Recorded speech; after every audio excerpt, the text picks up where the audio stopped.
Troublemaker, Schmidt Disturber, Jackass, Spoiled Rich Kid.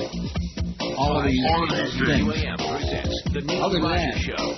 To talk to Neil, dial 567-0560. We hate you, Joel, and we'll do anything to hurt you. And your daddy. 877-785-NEIL. Or pound 560 on your AT&T and Verizon wireless phone. Gosh, I think we ought to send Clarence over there. That would serve his more. guests or his callers do not represent those of WQAM management, staff, or sponsors. Same disease. Now, the Neil Rogers Show on 560 WQAM.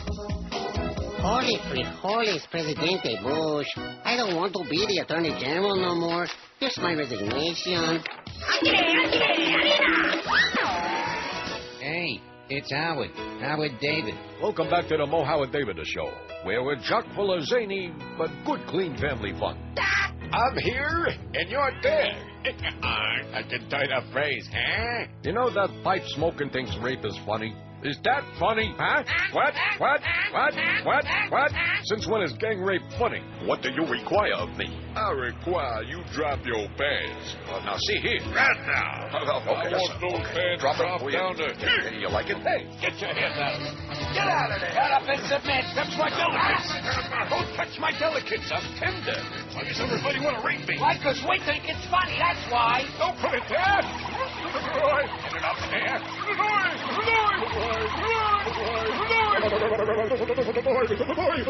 Get your ass out of that sink. I gotta wash these ink spots off my hand. What are you, some kind of fairy? I'm not a queer. What do you know about being queer, you moron? I've been raped enough to know the difference. We're supposed to be talking about sports here. This is sports radio over here. We love men. From this point on, I demand to get paid by the door. Now, we're going to make something out of this crepe paper, you understand? Then maybe later I'll pull the link sausages out of my pants, okay? Okay. It's a joke, you moron. Oh, no. There's Martians in my pants. Oof, get them off of me. Ow. Hello, Warden. How can I help you? Well, you see, Warden, Yes? I keep getting raped. I'll look into it right away. Thanks, Warden. It's about time somebody... Now drop your pad. Huh? I said drop your pad. There, since a Mo Kendall gives you something to do while you're watching golf. Like pouring the hot liquid in your eye. Like this. Now look what you made me do. God, keep your pants on. Now, pen wide. You want to work my show? You'll do as you're told. Now get over here. Yeah, that's right. Now come here. Now get over there. Come here. Now come here. Not there. Over here. Oh. Stole the pizza? No, I did not steal no pizza. Stole the pizza? Now see here. I ain't no pie burglar. Stole the pizza? I did not steal a... I only had one slice. Put your head close to the glass door. See if anybody's inside. Okay. No, closer. Close? A little closer. Like this. Like this. My neck is bleeding. Oh, you're a tough guy, huh? Why, I oughta... Now, see here. All right, you supplicant, step aside. I'm the new pope, see? I stand before you now. Let me bless you, my son. Under the door. Under the door. Under the door. Well, perhaps you'll garner much under my tutelage. I don't like the look of that tutelage. I don't want your tutelage over me. They'll never find me in... Of course it's more important that I outlive you. Why, I'll have you know. Can I go home now? Oh, why, sure. Watch out for Mr. Whipples. Squeeze. Don't squeeze. Bit more.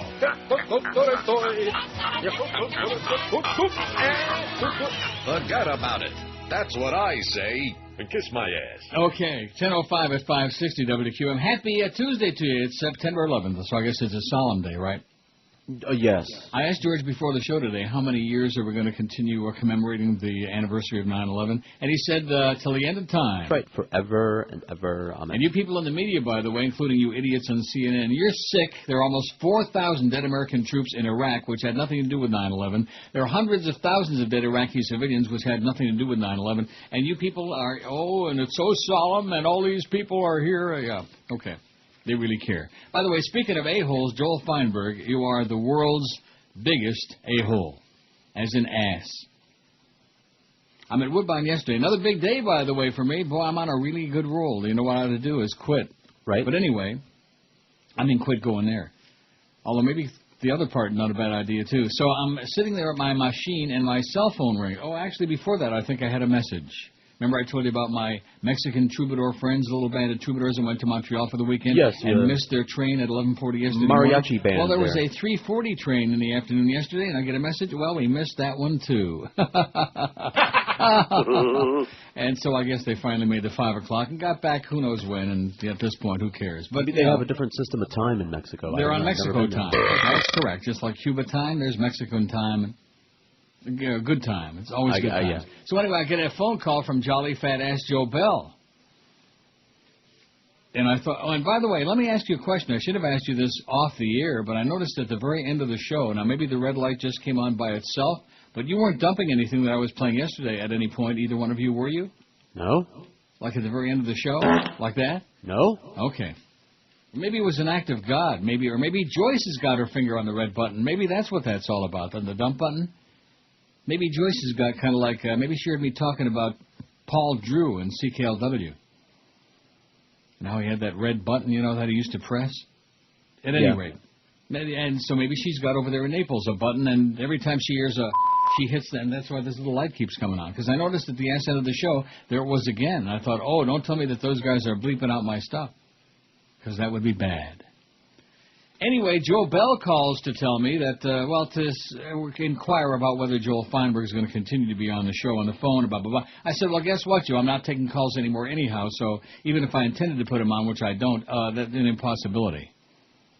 Oh, well, you're not taking calls. Why? Blah, blah, blah. I said, because they suck, because there aren't any calls. Oh, because you're incompetent, Joe. That's part of the reason. But at any rate, so then he proceeds to tell me that Joel Feinberg sent him an email telling him, and I want the audience to listen very carefully and very clearly to this, telling our general manager, oh, Neil's been bugging me for a job for so long, and blah, blah, blah, as if that's the excuse for him calling in. Well, first of all, I've never, ever asked him or anybody else over there for a job.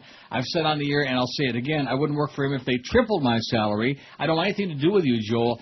Go away. Any further involvement with me, George, Norma Kent, anybody involved with this show will be considered contact tampering, and I will sue your ass. I don't want anything to do with you or your rich daddy or Stu Gotts or any of you the losers you have, the parade of crap that you've got over there on the air. We got our own crap, okay? But even after 31 and a half years in this market, I have a little teeny tiny bit of self-respect left, and just enough so that I wouldn't work for a jackass like you, Joel, and a liar. Neil's been begging for, like the line he came up with, what was it? Neil's been begging me to save him or whatever that was, to rescue him. Yes. You're delusional, man. You're a liar and you're delusional. And you're full of crap. And a professional agent provocateur. So obviously he's trying to drive a wedge in here and interfering and, And, of course, if I had an agent that had any involvement in this program and was, worth his salt, he would already be on the case. You know what I'm saying? Rescue me. There you go. Right. Fontella Bass with a big fat ass on CKLW. Very nice. At any rate. A U.S. Air Force base in Germany received a bomb threat hours before the 6th anniversary of 9/11 attacks. There was also a bomb threat at a hospital. Where the hell was that? In St. Petersburg. Well, it's 9/11, Una bomba grande is going to go off somewhere. Military police have stepped up security in Spandlheim, Helm, I don't know what that is, Germany. Are taking a closer look at cars and trucks entering the how do you say that? Spandlem Air Base following a telephone, well, it's not that difficult. A telephone call threatening to blow the place up. Someone speaking in German with a non-German accent. Someone who said, Ich bin ein Berliner.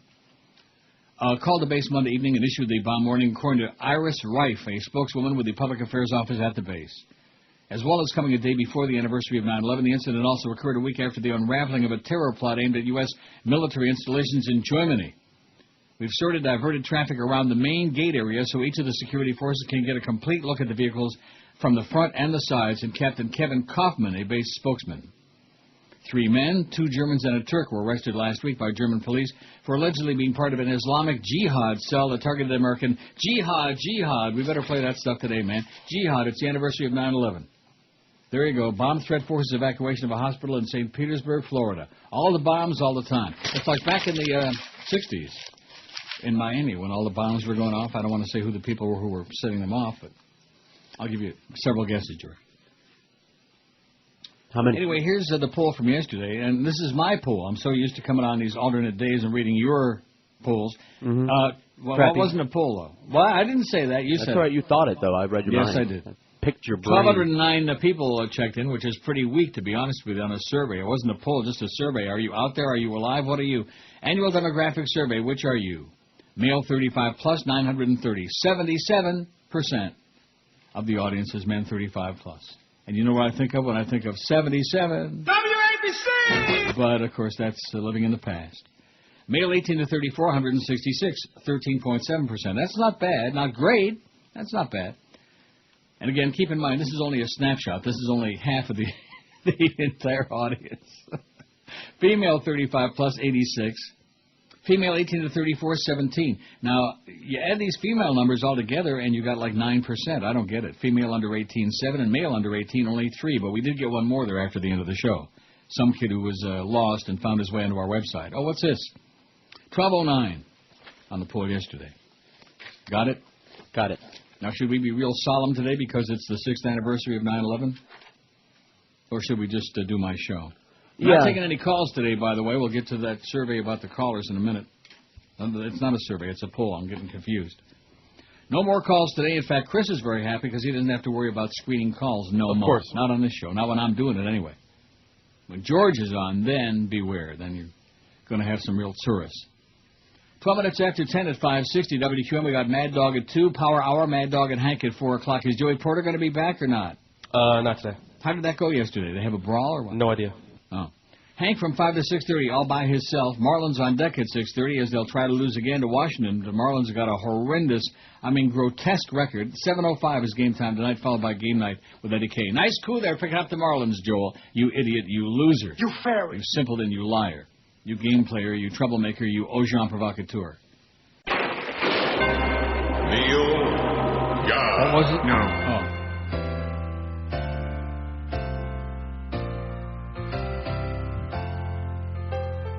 Where are we going to read that Osama married Saddam? That Elvis lives in his car and that Bigfoot lives in France. Every time I check out my groceries, you always make my day. Look, Hillary adopted an alien baby, and there's a bad boy who lives in a cave. All right. So goodbye, Weekly World News, where the headlines made us all howl. The only reliable paper is throwing in the towel. Nostradamus, vampires, and poodle boy. I'm gonna miss Anchor too. So now where can I read all the future lines without the Weekly World News?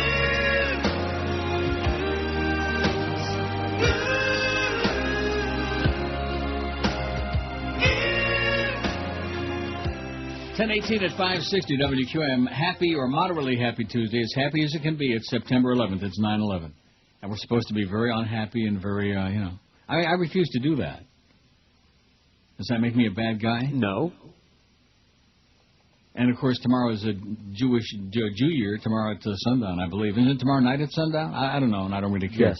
How can you say you don't care? What kind of a Jew are you? Well, wait, if it's Wednesday, then it's tonight at sundown. What does that mean? Isn't it? If it's Wednesday on the calendar. What is it on the calendar, Chris? Wednesday. Then it's tonight at sundown. I don't think so. Well, because the Marlins have a 12:30 game tomorrow, and the Marlins certainly wouldn't be playing on Rosh Hashanah. You know the next day starts at sundown. Oh, that's in Washington, nevertheless. Well, the Nats certainly wouldn't be playing on Rosh Hashanah. Maybe on Yom Kippur would be a good day for. Every day is Yom Kippur when the Marlins play. But that's beside the point. Okay, here's the deal on the poll. And we actually have a pretty good start on this, 733 votes. And don't blame me. I was at Woodbine when Eric decided to change the poll like in midstream. Well, once in a while he does that. He does like a spontaneous change, you know. You ever notice that? No. Yeah, he does that with me. I don't know why. Because I guess he figures I'm not paying any attention, or I'm out of practice, or I'm just a doddering old fool, which of course I am. But nevertheless, now that Neil has killed the calls, which chronic caller will you miss the most? 733. See, I tried to explain it to Joe Bell yesterday. I went out in the hallway. I put my jacket, light jacket on my chair there by my machine, you know, at Woodbine. Mm-hmm. Then I went out in the hallway so I could hear him, because obviously with all the noise from the machines and the people pop, pop, pop, pop, pop, you know, it's very hard to have a phone conversation. In addition to which, you're not supposed to use your cell phone in there, but everybody does anyway. Screw them, you know. With all the money they're stealing from us, screw them. So I went out there and I tried to explain to him about, you know, the facts of life, and about the fact that we go through different, you know, things change. Things change. And like I said on the show months ago, the whole era of this business is taking phone calls. I mean, I hear the sports phone calls like I heard with Joe today in between the 800 live spots, but it's the same old crap. It's garbage. And on this show, I mean, you know, we've gone, the transition has been from people who had something to say, people who were kind of like chronic, people who were like fairly regulars that you enjoyed talking to, people who had like a personality and you could have a conversation with. It went from that to a group of nut jobs, but a whole lot of different ones, you know. And then it kind of narrowed down to like 3 or 4 people who hijacked the show, or a very small number, not 3 or 4, a little bit more than that, not too many more. And they hijacked the show. And so that means it's over. And the rest of the people have nothing to say anyway, because if they did, those 3 or 4 wouldn't keep getting through over and over and over again. The rest of the people in South Florida, in case you haven't noticed, have nothing to say. I mean, that's been going on for what, 10 years at least? Yeah. Certainly since we came to QAM. Coincidence? No. 738 votes. Which caller will you miss the most? Which chronic? I hate them all, but it just buries the competition. And Chris was trying to tell me, oh, don't put that on there, that's a cop-out. No, it's not. It's an honest expression of contempt. Contempt. Hate them all. People who think they're funny, people who think they're amusing, people who are hell-bent on, you know, turning my life and this show into a pile of manure, okay? We got enough manure on this radio station. We don't need it between 10 and 2. If there's going to be manure, George and I and Chris can provide plenty, believe you me. Every day. I brought a bucket. Very regular, yeah. I hate them all, 325. 44%, almost half, hate them all like poison. Eddie, 82. This is Eddie. 82. I think I helped him by playing that thing yesterday, the voicemail. That, by the way, was a voicemail on the phone. Now, do we still get voicemails every now and then? I check it like once a month. And? Oh, I haven't gotten anything good like that. No, but you never will. Eddie, 82. Gilbert, 74, which shocks the hell out of me. They're going to miss him. They're going to miss you. We don't. Reverend Jones, 70. And you can only imagine him and his entourage, how many of the 70 votes came from them. By the way, Reverend Jones. You're gay. Yeah. Jamba, 66. Jamba, an individual who needs very serious assistance soon. Needs to be put in a rubber room in a straitjacket. Jamba. Right. I'm the Jamba guy. Which is A.K.A. I have no line. Right. Joel Feinberg, 32. Let me say it again. Liar, hallucinator, a maniac. A man who needs a personality transplant and a brain transplant, only, you know, where there isn't any to begin with. How do you transplant it? Maybe a new one. I've been begging him for a job for a long time. Joel, you live in a dream world. You only wish, like I told you yesterday, right to your puss, you'd give your left nut for me to be over on there on that Maple Leaf station, and it ain't going to happen. And then his comment, well, I run a sports station. I got no slot for you anyway. Yeah, right. Just like here, they run a sports station. They have no room for us. Joel Feinberg, 32. The what did I do to you guy, 16, who called yesterday. Isn't it great that a lot of these people called and got their last shot in? The Jesus Christ guy who did not call yesterday, 15. What a shame. Prozac Ron, you know. Hi, please, medication. Prozac Ron, 14. Blind Mike, 13. My. You're mailing it in guy, 12. Mailing it in. Now, what was his other line? Oh, about the numbers and the polls and the numbers. Sure. You're mailing it in, Neil. You're mailing it. A guy older than Methuselah's grandpa. The 25-cent slot guy, 7, who's probably on his way to Vegas right now with his roll of quarters. Guy with the eyes, 5, who's eloped with David Cassidy, who did call in yesterday, as a matter of fact. The S&P guy. S&P's up, Neil. Now, he's a relatively new chronic, but extraordinarily annoying and a real jackass. He had 5 votes. And the Joven guy, only 2, after 20 years, from Zeta all the way on through. Then he left town for quite a while and came back to announce on the air, oh, I'm back. Just like your good friend G-Man, who kept leaving and coming back. Oh, right. He's still out there somewhere. Speaking of extraordinarily troubled people. Somebody just faxed this in. Vicky Hatter is furious and wants someone to explain why her son was humiliated last week during football practice.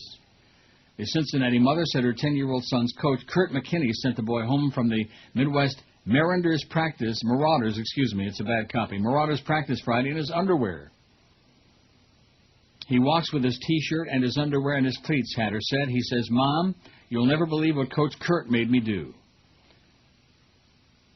Oshere, I have no idea. Never heard of that. Aucherae. Oshere Washington explained that his coach had kicked him off the team after he deviated from team rules during a practice drill that had players running up and down a short hill.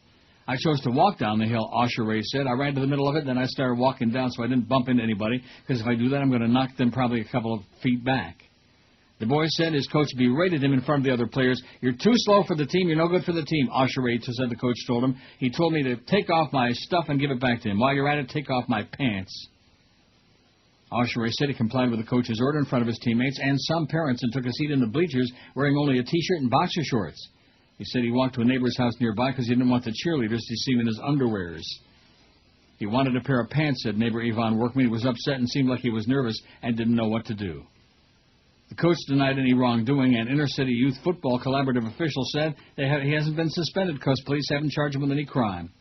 Police and league officials have opened an investigation. Hatter said she wants some answers. What was going through his head at the time to have my child disrobe in a public park full of people, and how much he humiliated and took away his power, Hatter said. He took away the power, baby. 7:54, we're going to have over 1,000 votes on the poll today, and Chris is going to really have a big feather in his rectum cap, in his hat. Aren't you? Sure, why not? Of course. I bet you he's wearing one of those caps like Robin Hood wear. No. What do you call those? I don't know. Well, beside that. I don't know. 27 past 10 at 560 WQAM. Good morning. Sport Hole Radio 560 WQAM presents Morning Sports Jewels, a new morning drive show chock full of sports information and assorted amateur shtickler, carefully crafted by our programming mavens for us to enjoy. Hello, I'm your host, Rebbe Menashe Scheinbaum. Joining me this morning is Ethan Skolnick. Ethan. Hi. Evan Cohen. And, of course, Geldy Geldstein. This, gentlemen, is my question. Why sports? Because in high school, we always got picked last. No, not at all. So, what would you gentlemen like to do? I know. Let's have a mystery caller. That's a wonderful idea. Okay, I'll get on this phone over here. Oh, look. We have a mystery caller on the line. Hello? Who is this? I'm the mystery caller. Let us now take a call to guess who you are. Kennedy Estates. Do you play for the Miami Hurricanes? No. Inside the building. Hello. Oh, hey there, Geldy. You're not supposed to know it's me, Joe. Oh, this bit's funnier than the square table. I don't want to do this anymore. No, that was not entertaining at all. Oh. 27 before 11 at 560 WQM. I thought it was very entertaining. 764 votes on our award-winning poll today, baby. We are kicking big, fat, smelly, old, ancient Egyptian ass. Old style. Real old style. I think what we ought to do is, like, go on strike against Joe Bell. You know, he gives me this song to dance about Joel Feinberg, which I already know that Joel's a liar and a troublemaker and a piece of crap and a BS artist. And he admitted himself yesterday, knows nothing about radio or sports, which is the only honest thing he said. But I think we ought to, like, Joe Bell's trying to divert the attention. In fact, we were talking about that before, about people that like to play that game and turn things around. When they do bad stuff, and it's always like somebody else's fault, right? Right. And usually your fault. They do bad stuff to you, and it's like your fault. You did something bad, I can relate to that. That's the story of my life. Uh-huh. Try to be a good guy, and it's always you're bad, you're evil, and stuff like that. That's so I think what we ought to do is do something evil to Joe Bell. Like maybe play music all day, every day. Sure. And I'm not even talking about music that we like or anybody likes. Music that nobody likes, like Hungarian Rhapsody. Oh, no, that's too good. Oh, okay. 767, the Oven guy's in last place, by the way. They hate you like poison, and you only got 2 votes, and probably one of them is his. 6 years after the 9/11 attacks on the U.S., most Americans view the plane hijackings that killed around 3,000 people as the most significant historical event of their lives, according to a poll released yesterday. Now, what would you say? Oh, that's right. You weren't alive in 63, were you? No, I was born in 64. Because I would say the Kennedy assassination, that's JFK, I would say that was the most significant historical event of my life. And then 9/11. And then Bobby Kennedy. 81% of those surveyed said they see the attacks as the most significant historical event of their lifetimes, with more people on the East Coast, 90% choosing this view compared to 75% on the West Coast. The Zogby International Telephone Poll surveyed 938 people between September 6th and 9th. The poll showed 61% of respondents saying they think of the events at least once a week, and 16% say they think of the attacks every day. You think of 9/11 every day or once a week? No. Once in a great while, I might, when there's something on TV, like there was a story about the New York skyline. It was pretty interesting on Discovery or whatever, one of those channels a few days ago, about the big battle between the skyscrapers and how the Chrysler Building went up and then the Empire State Building put up the tower or the antenna, whatever, and all this other stuff. I saw that show. What? I said I saw that show. It was pretty good, pretty interesting crap. I still love the Chrysler Building, by the way. It's Me my too. favorite. It's pretty. A full 91% said they believe the U.S. will be attacked again on U.S. soil. 16% said they had personally visited the site of the World Trade Center in New York to pay tribute to those who died. What does that mean, to pay tribute to those who died? Well, I don't understand that. I don't get it. Well, maybe they poured a 40 out on the lot. No, do you understand what I'm saying? I know, What does that mean, to pay tribute? It's like visiting somebody's grave. Well, why? Why do people do such crap? To pay tribute? Well, what does that mean? Oh, I slept in New York. Why? To have a good time, to go out and get some pizza, to go have a few good meals, to sightsee and see the things that are still there? No, I went to the site of where the World Trade Center was so I could pay tribute to all the dead people. And I don't get it. I just don't. You know what it reminds me of? It's like the people who go to Europe, and instead of going to some beautiful place like Rome or Berlin and enjoying the great food and the people, they go on a tour of the concentration camps. They go to Auschwitz and Dachau and Bergen-Belsen. What? I said, how fun. Yeah. What kind of souvenirs do they offer there? Lampshades. A finger bone or something? See, how can you do that, era of Rosh Hashanah? So you just suckered me into that. Yeah. You know me. I like this poll idea, by the way. I think this is tomorrow's poll. With all due respect to Brandon. By the way, Brandon faxed me in the story about that kid that the coach made stripped down to his underwear. Better late than never. Thanks, Brandon, but somebody beat you to it. Hey, listen, they're on top of it, sending me all the good stuff lately. And that's what we want. Just like Sigourney Weaver. We want the good stuff, right? Right. This poll says, which do you think we'll see as president first? A woman, African-American, a gay man or woman, none of them, kneel for president, I don't care about politics. That's kind of a cute poll. Kneel for president, I'm crossing off. I mean, that's just stupid. Whoever sent this in, stop kissing my ass, okay? Stop licky, licky, licky. I'm getting ass burn, okay? And it's not even like Bayer, thank God. You know, those Nazi bastards. Yes, they are. They're a real gas. 771 on the poll. We're going to have over 800 by the top of the hour. Eat your heart out, Joel Feinberg, okay? You liar, you phony, you manipulator, you idiot. See, it wasn't bad enough. This is the game that's going on. See, there are two stations that talk about games. Well, they're playing their own game. And it's a peeing contest back and forth. Oh, well, is Dan LeBastard coming to QAM? Is Neil going across the street? Yada, yada, all this other crap, you know? I got news for you. I ain't going anywhere. I got 15 and a half months left on this deal here, and at that point, bye-bye. Oh, but you ought to go over to Sirius, Neil. You ought to go to XM. You ought to go to hell. You ought to go to the potty. Already done that. Very successfully, by the way. In fact, I'm as regular as Big Ben. I'm as regular as a broken clock twice a day. You know what I mean?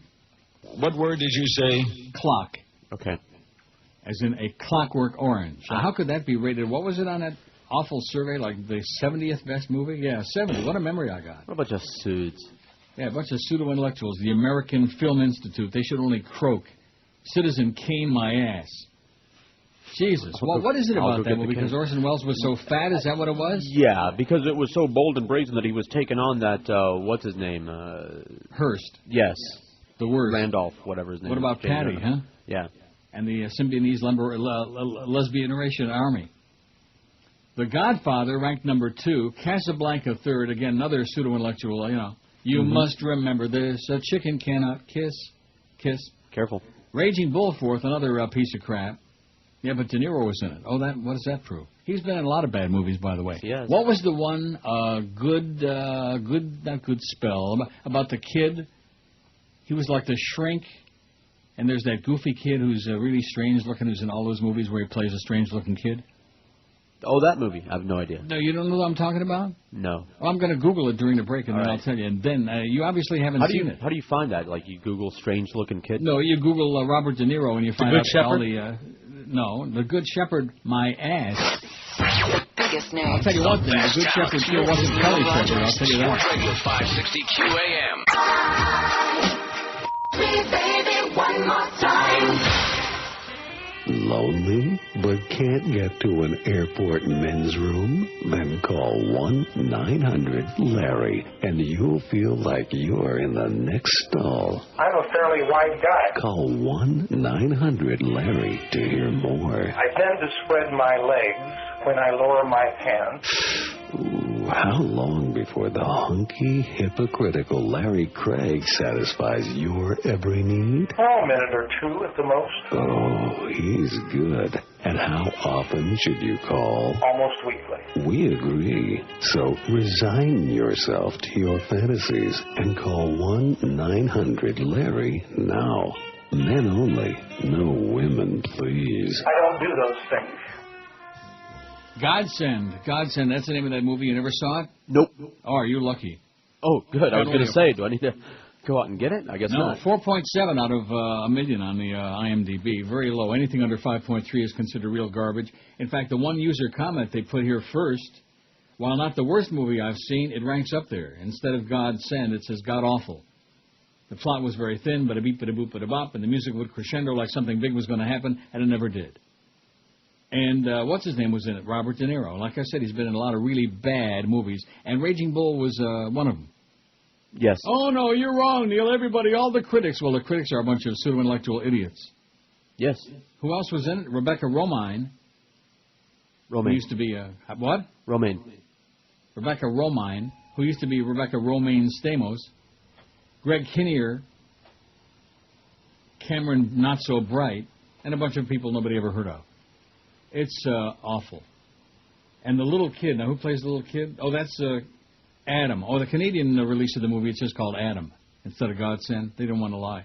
Cameron Bright, that's the kid that plays in the 2 or 3 of those strange movies. There's the one where he's supposedly reincarnated as the chick's husband. Remember that? He pretends to be the husband from another life. That's right. Yeah, that's the same kid. Ah. Very weird looking and very eerie. Here's the facts. Oh, look at that. Oh, look at that. I'm appalled. Go away. Drop dead, Greg in Port St. Lucie. Die a wicked death. I'm appalled. You know what? I'm appalled that you don't get the message that you don't go the F away. That's what I'm appalled at, okay? You and your little boyfriend, Andy from Hollywood or from Miami Beach or wherever he's hanging out these days, you should both croak a wicked, horrible, bloody death. How do you like that? I mean, it's not just a question of not getting the message. It's just a question of being mentally having... Well, speaking of having a mental problem... Tom Jicka takes a nice shot, and deservedly so, by the way, at QAM, yesterday on his blog, and thanks to the spy report on our MySpace. Tom writes, the following news release from WQAM arrived only minutes ago. Note the date line.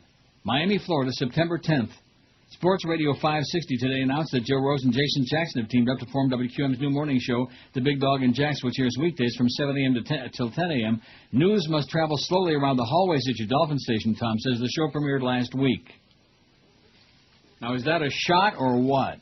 Sounds like it. Finally get a mention from little Tommy Jicka there, bald-headed Tommy, who's bald and stupid. But he's got his thumb right on it here, man. He's got his thumb deep in Joe Bell. Rectum. No question about that. News must travel slowly around the hallways of your Dolphin station. The show premiered last week, and yesterday they put out a release that Joe Rose and Jason Jackson have teamed up to form the new morning show, All Spots Radio. Spot after spot after spot after spot after spot after spot after spot. If we had Spot the dog, baby, at least his barking would be a welcome interruption in the middle of every spot set. Not a stop set, a spot set. Wow.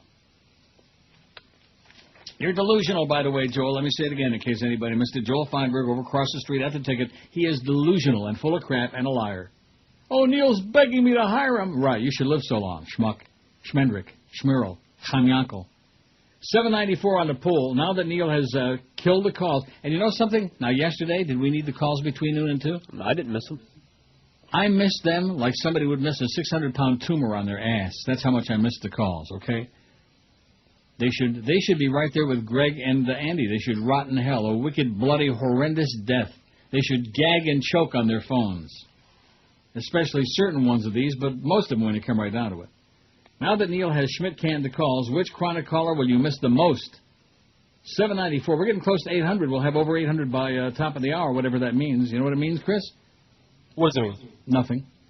I hate them all. 46%, or 45%, excuse me, I'm getting carried away. 358. But far and away killing everybody else in a landslide. 358. Eddie, 83. Reverend Jones is voting several times for himself. No question about that. You want to know why? You're gay. Yeah. He's got 76. Gilbert, 75. There's the battle right there. That's a good battle, by the way. I think there's a lot of similarities. Jamba is moving up. He's got 72. Jamba. Joel Feinberg's got 33. They miss him badly after just 2 calls on the show. Believe me, too many. Go away, Joel. Don't darken my door ever again. Don't come anywhere near here. Don't call. Don't. And George especially wants to. Now that he's got your cell phone number, he'll be stalking you. Didn't you feel stalked the way he kept sending you those text messages? Sure. Good. The What Did I Do to You guy, 18, who called yesterday, but who's really boring. Prozac Ron. Hi. 16. In fact, every now and then, because a lot of people will miss that, we should just interject one of those. Hi. Like that, so they know what show they're listening to. Hi. Prozac Ron, 16. The Jesus Christ guy, 16, who I think had more of a fixation on you than he did on me. I never really got all that much input from Jesus. Blind Mike, 15. My. How about some jingles? You're mailing it in guy, 12. You're mailing it in, Neil. You're mailing it in. You and Defo, you're mailing it in. I hope Defo's got a lot of stamps. 25-cent slot guy, 7. The S&P guy, 6. The guy with the eye is 5, who wants to elope with Sean and David Cassidy. He wants to be the middleman. He wants to be the meat in the sandwich. And the Jovan guy's got 3. He voted for himself one more time. Out of 803 votes. And I had a nice little chunk there. Did you see that? If that would have happened at the end of the show, it would have been like a real, something. A real sticky feather in your armpit. Cliff Schechter on the Smirking Chimp writes, poor Rudy Giuliani. It must hurt deep down in the gut, where Republicans make all of their decisions, mind you, that our video detailing Rudy G's exploitation of 9/11 is knocking on the door of 200,000 views in 4 days, while Rudy's website sucked in only 124,000 viewers during the whole entire month of July. Could this be why they're falsely calling us conspiracy theorists when we have never once advocated that position re 9/11, but simply stated the obvious fact that Rudy Giuliani put his command center in the place most likely to be attacked because it suited him more personally? And if you don't believe us, watch our video as Giuliani claims his Director of Emergency Management, Jerry Hauer, recommended that location, which both Hauer himself and a written directive he gave Giuliani prove is simply a bald-faced lie by America's so-called mayor. By the so-called America's mayor. By Bob Mayer. Is he still on, by the way? They still have him on that high chair sitting on telephone books? You don't know? No, I don't. Little Bob Mayer on Channel 4. He'll be the next one they screw over there, just like they did to poor Bob Weaver, rest in peace. What a good guy he was. Just like Rick Shaw said, Bob Weaver was one of the good people. And they screwed him badly. I hope that Channel 4, your transmitter, falls down on the ground, okay? The only person we like over there is Soper still on the air, or they take him off, too? They screw him. I still see him, yeah, every once in a while. Is he on once in a while? It's surprising because I had to think about that. Yeah. Little Brian's in charge of the weather corps over there at Channel 4. Unless you're gay, you don't have a chance. So I guess Super maybe, finally gave in one time.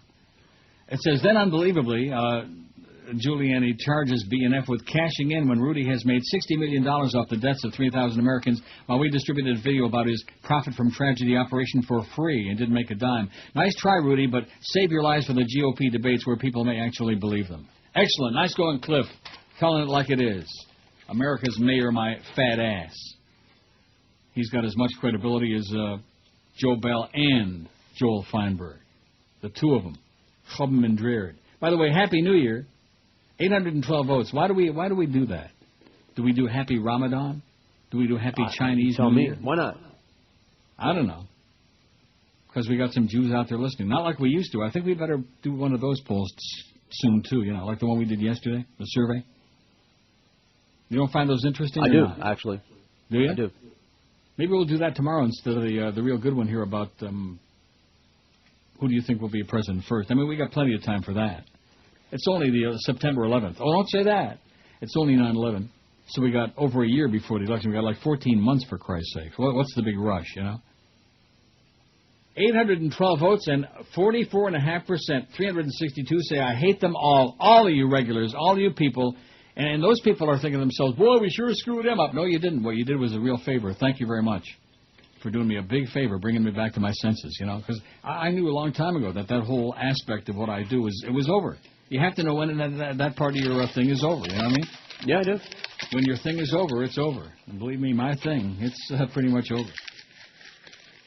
10:55 at 560 WQAM. Home of lots of spots, baby. We may not have many listeners anymore, but one thing about fat-ass Jolly Joe Bell, he's brought in the spots by the droves. We got spots up the old... Rectum. You betcha, baby, up the chute. Some of them are like liver spots, too. That's because we got so many old Jews on the air here. We got like liver spots up the... Rectum. Which is a sign of real bad old age, and probably like colon problems, too. Wouldn't you think? Mm-hmm. This is the Neil Rogers Show. This is your brain. Any questions? This is Softball with Chris Matthews. One of these candidates will be president in 2008, but are they qualified? I'm Chris Matthews. Let's play softball. Hillary Clinton, welcome to softball. I'm going to ask you a question. Everybody else afraid to ask, Senator. Puppies, are they cute? Chris, I love puppies. I'm going to hold you to that. Rudy Giuliani, you were mayor of New York on 9/11. Pizza, is it delicious? Well, Chris, it depends. It depends on the toppings. Stop dodging the question and tell us if pizza is delicious. Of course, yes, it's delicious. I'm going to quote you on that. Finally, Barack Obama joins us via satellite. Senator Obama, do you love your mother? Absolutely, Chris. I think everyone loves his or her mother. Keep it on us on softball. After the break, Fred Thompson will give us his take on the smell of fresh baked chocolate chip cookies. I'm Chris Matthews. You're watching softball. Oh, that is so dead on, man. Or as the Brits say, spot on. That's it. That's him. They do say that. With the speech defect and everything else tossed in. You notice the bigger the speech defect, the bigger you get, like Tom Brokaw and Baba Wawa, who's on The View. She can't say it, but she's on it. And, of course, Chris Matthews, who talks politics. He can't say that either, but he talks about it on softballs. 821 on that survey. I told you we'd be over 800 by 11 o'clock. How do you like that, Chris, huh? Yeah, all right. Big deal. Whoopee, all right. You ought to be really thrilled that you don't have to worry about ever taking any calls. I am ecstatic. Well, there you go. I walk in here, I look at the phone pot, and I just smile. Yeah, screw them. No, thank you. You've taken our phone away. Yeah, right. Like you had something to say. Well, when was the last caller had something to say on the show? You remember that? Can you even remember that far back? I'm trying to think. I can't, being an old fart like I am, I can't remember that far back. Doug Thompson's got something to say here, though. The war against terror is over. We lost. He said today's 6th anniversary of the terrorist attacks of September 11, 2001 will unfortunately turn into a glut of self-serving reasons to use the tragic events for political, philosophical, or personal advantage. Candidates for president will talk endlessly about how they could have handled better the events that cost more than 3,000 Americans their lives on that devastating day. Conservatives will claim the attacks prove we must never, ever let up on the so-called war on terror, while liberals will say the war on terror is overblown and we need to remember but not dwell on 9/11. Conspiracy theorists will trot out their tired claims of government involvement in the attacks, some even claiming the Bush administration planned the whole thing to justify the war in the Middle East. Absolutely. Oh. And quick buck artists will release more commemorative edition coins for collectors to honor the memory of those who died. But lost in the sea of rhetoric will be the sad fact that Osama Yamama bin Laden and his crazed fanatics achieved exactly what they hoped on the day 6 years ago. Osama and his buddies wanted to destroy the American way of life, and they succeeded. 6 years after the attacks, America is a paranoid, corrupt, rotting shell of itself, a country divided by political extremes, economically devastated by a war based on lies. Gone are the freedoms we used to cherish and take for granted, buried not under the rubble of the Twin Towers of the World Trade Center, but by a callous presidential administration that considers the Constitution an outdated document and individual rights a disposable commodity. The Department of Homeland Security, created in the aftermath of 9/11, now the largest federal bureaucracy in history, decides who can or cannot board a commercial airliner in this country, who can or cannot obtain a passport, and who can or cannot even criticize their government.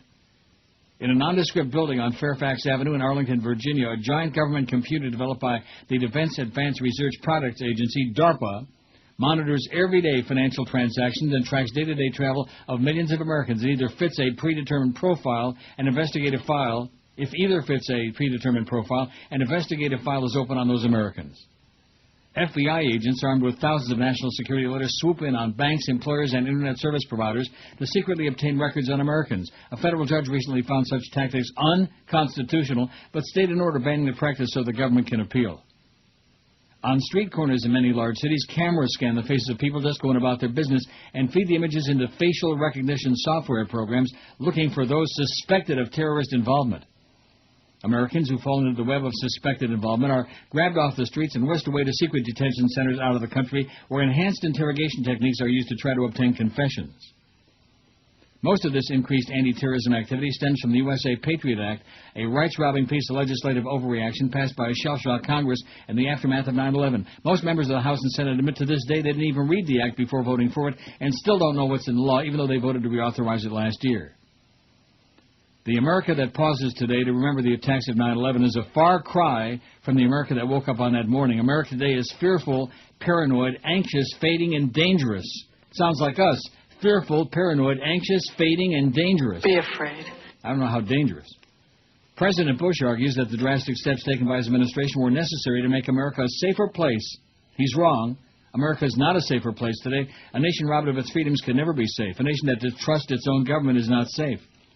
America can never be safe as long as its people face a far greater threat from its own government than it ever faced from Osama bin Laden and his band of thugs. When you pause Tuesday to remember 9/11, say a prayer for those who died on that terrible day, then say another prayer for America, a once great nation felled not by Islamic terrorists, but by the combined forces of governmental, political, and philosophical extremists. You know, Doug, there are a couple of his columns I didn't read. I don't even know if I put them on our website because was getting a little wimpy there for a couple of days. I thought they got to him. Yeah. I thought they were doing like the German Shepherd water treatment whole routine on him. I thought they had him tied up in a corner somewhere. And then all of a sudden, when you least expect it, he's back here today with a brilliant piece like that. Spot on, baby. Doug Thompson, Capitol Hill Blue, George's very favorite website. Yep. Next, of course, to NeilRogers.com, where we have 830 votes on our poll, and 45.1% say they hate all of the chronic callers on that list like poison, like arsenic without the Olays. Oh, there you go. Bomb threat forces evacuation of a hospital in St. Petersburg, Florida. The hospital, while this building, all the buildings on this campus were searched. There are some 30 buildings there, and now we understand some of the buildings on the outside around the main hospital have been given the all-clear. Some people go... Well, thank God for that. It looks like the people there are really very concerned. Not. They're just kind of like wandering around, picking their nose like they are. You know, they tend to do that a lot on the West Coast. Have you noticed that? I have. They pick their nose a lot, especially like in Lutz and Temple Terrace and Clearwater and in Tampa. 835 votes on that poll. See, there's more numbers. That's just for the guy, you're mailing it in guy. You're mailing it in, Neil. Too many numbers. All we hear from you is numbers. Wait till you hear this. This will make your kneecap burst. A federal appeals court today will consider whether a notorious wardrobe malfunction that bared singer Janet Jackson's boobie during a televised 2004 Super Bowl halftime show was indecent or merely a fleeting and accidental glitch that shouldn't be punished. On the anniversary of 9/11, it's breast panic. The case is the second recent test of a breast of the federal government's powers to regulate broadcast indecency.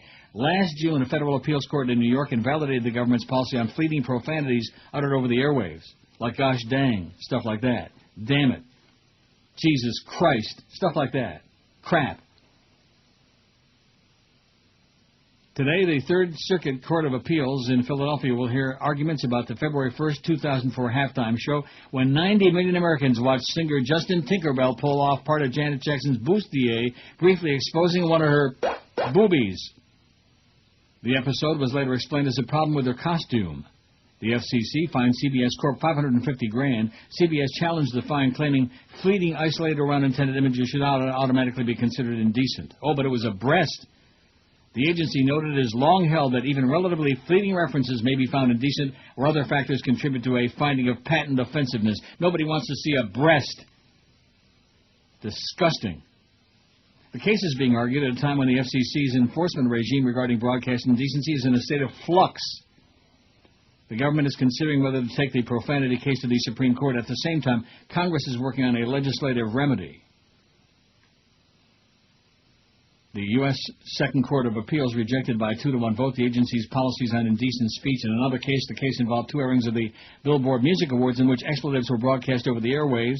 The court rejected the FCC's policy as procedural grounds, but was skeptical that the Commission can provide a reasoned explanation for its fleeting expletive regime that would pass constitutional muster. Pass the muster. And don't make it that Gouldens either, okay? Give me the Frenches, baby. The old-fashioned Frenches. I don't want that great poupon. I got 2 pots in here if I want to go poop on them. The U.S. Office of the Solicitor General, which argues cases on behalf of federal agencies, asked for a 30-day extension to decide whether it will appeal that case to the U.S. Supreme Court. Meanwhile, in July, the U.S. Senate Commerce, Science, and Transportation Committee approved the Protecting Children from Indecent Programming Act, sponsored by Senators Jay Rockefeller and Mark Pryor, Democrats of West Virginia and Arkansas. The act would require the FCC to maintain a policy that a single word or image may be considered indecent. How do you like that? A single word or image may be considered indecent. Like maybe a cheek, you know, like an ass cheek. Or oh, that's a sound, though. It's not a word. Is it a word? Only in Joyce's world is it a word. Such a law would neatly encompass both suits, but if passed, it would not be retroactive. The ACLU said the bill could have serious and damaging effects on the First Amendment. Remember that? A companion bill is said to be in the works on the House side. With Congress occupied in Iraq and other pressing issues, it's hard to say whether the bill will become law, but it has bipartisan support, and Congress has been eager to pass tough broadcast indecency laws in the past. It's the goody two-shoes crowd, baby. Don't say crap. Now, the Vice President can tell Pat Leahy to go F himself in the halls of Congress. That's okay. Right. It says, regardless, indecency enforcement at the agency is in a holding pattern. The FCC hasn't proposed a fine since March of 2006. How do you like that? There are still hundreds of thousands of indecency complaints languishing at the FCC, said Dan Issett, Director of Corporate and Governmental Affairs for Anti-Decency Crusade of the Parents Television Council. A bunch of unctuous right-wing lunatics, if I ever heard of one. A great deal of them have nothing to do with fleeting profanity. As it stands, the FCC must look to its previous standard on unsavory language, which requires context to be considered. The word must be a description of sexual or exploratory activities to bring a fine. A description, not just a sound like that, or like that. Right. Despite the lack of action at the FCC, television programmers say they're being cautious. And PBS has said it'll air 2 versions of Ken Burns' WW2 documentary this fall, one with profanities and one without. And by the way, there were 5 endings to that awful movie with De Niro, Godsend. And according to what I read there, they picked the worst one. Well, it couldn't have been. The other 4 had to be better, no matter what they were. In fact, if it was just an early finish, like, okay, we ran out of ideas, we're shutting this baby down, you know, like that, that would have been an improvement. Horrible movie. De Niro, he's one of those guys, you know, highly overrated in my opinion. What would name me a great movie he was in besides Godfather 2? Goodfellas? Yeah. Yeah, over there. Some nice coats over there. I like that. He doesn't have a great deal of range, but he's good as that guy. As being Robert De Niro? Sure. As being like the young Don Corleone? Heat. He was good in that. Sometimes he's good in a movie that isn't so great. Yeah. I'm not saying he's a bad actor, but I'm thinking he's like overrated. I mean, to compare his Don Corleone... Taxi Driver, how could we forget? Well, that was great. That was very good. That was probably his best, I would say. Sure. And that was 100 years ago. Yeah. You talking to me? Yeah, I am, actually. Well, stop it. 837 votes on the Neil Rogers poll on neilrogers.com. It's a Tuesday. 9/11. I mean, I could get all emotional and, weepy No, and everything. you couldn't. But why would I want to do that? No, you couldn't. You Well, couldn't. not about 9/11. You couldn't even I'm just talking take it. about No. my own life. I'm talking about the that, yeah. little band of troubadours, Race you. Little band of drunken troubadours. Let's have a cry race. Life is a party, Just keep that in mind. Life is a party. Let's sit on a potty because life is a party, something like that. Pity right? party. Boozing and cruising and losing and choosing and losing. whatever. And mostly losing. 841 under Jolly Joe Bell. And by the way, I don't want any more phone calls about we're going to put Joel Feinberg. I don't mind what you do as long as it's funny, but I don't know what you have in mind. What I have in mind is retiring soon. Why do we need that? Can you answer me that? To remind everyone that we're the sports leader, even though we thank don't know what that means. Hey, Joe, what are you doing with that box in your backyard? Oh, I'm burying these dead underage boys under my pool that at one time got me hard. Hey, Joe, what are you doing with all those axes over there? Oh, I collect axes. I call that the axes of evil. Guess you could call me an axe collector. Hey, Joe, what you're doing here, it ain't right. Why's that? It's got nothing to do with sport. Valid point. I tell you what, how about joining me inside for some Jesus juice? Okay. Yeah, I'll show you my clown paintings. I never knew that he owned an axe. Maybe that's why he's such an axhole. That's cute. 11:17 at Fat Ass Jolly Joe. 11:17 at 560 WQAM on your non-sports show on the island. Here we are on the island. I worked in Sarasota. We were out on City Island on WSPB. Beautiful spot. Looking Sarasota Bay out the window. Peaceful, lovely. I'm looking out the window here. I see like buildings. I see gray, murky. It's not like a beautiful day. Is it a beautiful day where you're sitting? No, I mean, I don't know what it looks like out there at the moment. Well, why not? It's hot, I can tell you that. I've been in that studio. I've seen all the windows. It's hot. Sean in Miami says, please play several times today the bit where Condi has to say the name of PDB. Bin Laden determined to attack in the U.S. Real tribute to her leadership. What does that mean? I don't know. The presidential daily briefing. Please play the bit where she has to say that. Sean in Miami. Like we know what the hell he's talking about? Now, maybe under Condi, maybe there's actually such a bit. Where she's talking about the mushroom cloud and I don't know what that is. No, that's not it. That's not it. Let's play the other one. Let's get back on the air line. That ain't it. Come, we'll take the oath, baby. Let's hear Conda. No, she can't stonewall any longer. That ain't it. Condoleezza Rice will try to broker a ceasefire to bring an end to 2 weeks of fighting that has killed over 370 Lebanese and almost 40 Israelis. That ain't it. No. Oh, I do like that one. Condoleezza Rice, America's newest fashion trendsetter, has a brand new magazine for today's sultry single cabinet member. It's Condipolitan, the sexy Terry of State. Great. No. This is Eyewitness News. Well, Secretary of State Condoleezza Rice is just back from a diplomatic visit to Canada. Somehow this trip conjured up talk of a romantic nature. Relations between Canada and the U.S. Oh, yeah. Condi and Stephen Harper, a match made in purgatory, baby. A perfect match.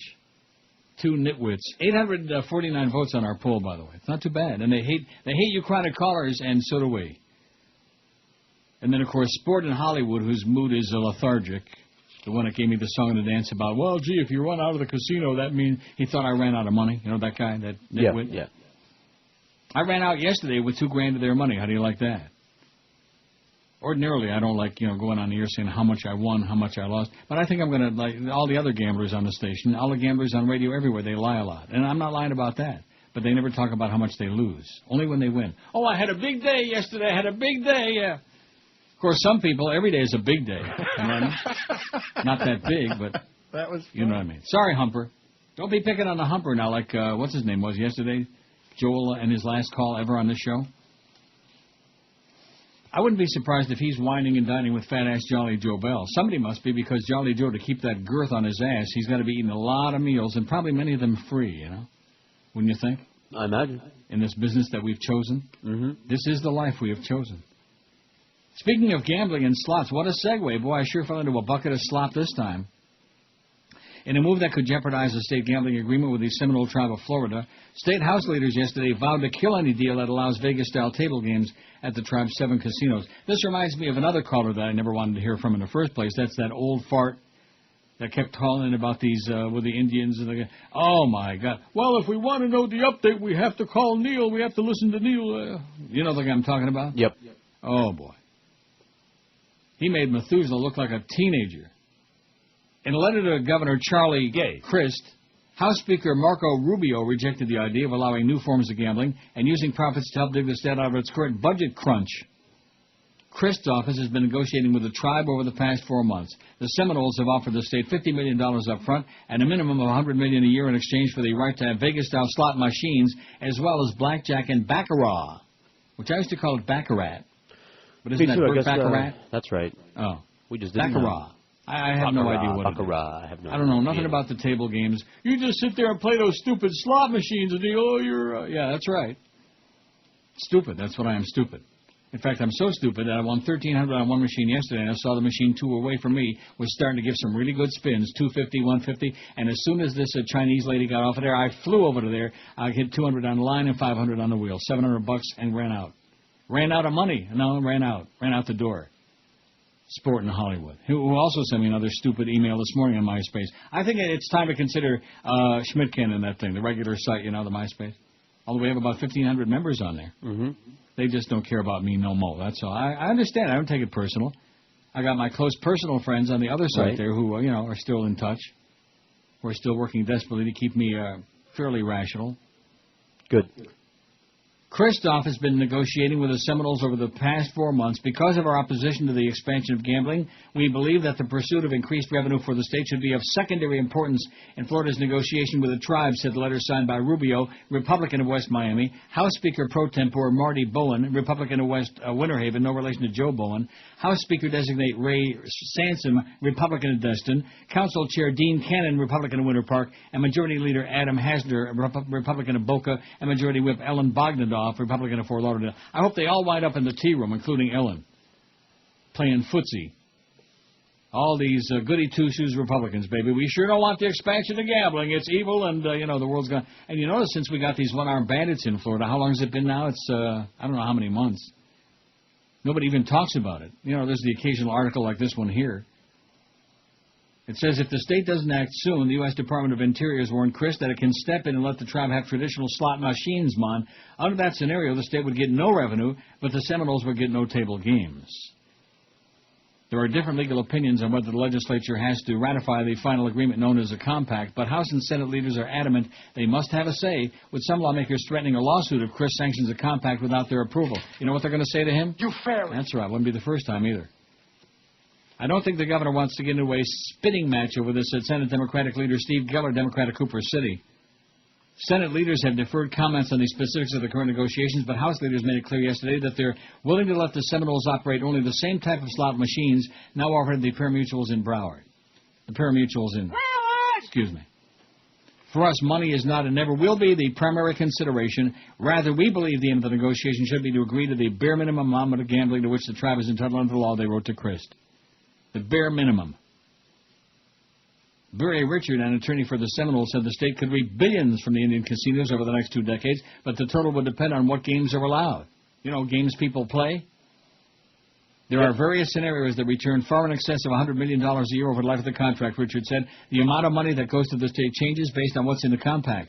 Christoph has previously said the money could help offset a $1.1 billion budget deficit prompted by that housing slump and cooling of the state's economy.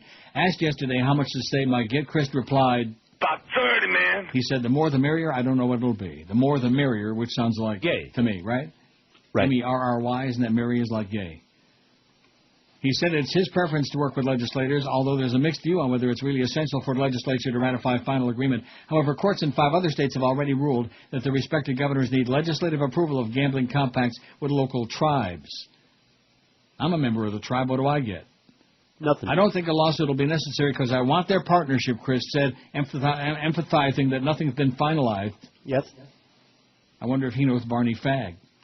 I'm not sure we're going to have a compact. I don't feel compelled to. I don't feel we have to do what he said. I want to do it if it's good for Florida. We're trying to get the best opportunity for the taxpayers of our state. And he said the best thing for the state of Florida is to have a governor who's gay. Representatives from the state and the Seminoles are scheduled to meet with federal authorities today to give them an update on how talks are progressing. Both sides have indicated they could reach an agreement by next week. Bada-beep, bada-boop, bada-bop. And I know who we ought to put in charge of all that the negotiation with the Indians, don't you? Injun killer. Depot, baby. The biggest name. He's the man. Best talent. This is Neil Rogers. Hey, Rocky! Watch me blow a hole in the ozone! Again? Lifted up my sleeve. Presto! Oh, Winkle, that's disgusting. It could have been worse. It could have come out the other end. Talk about an inconvenient toot.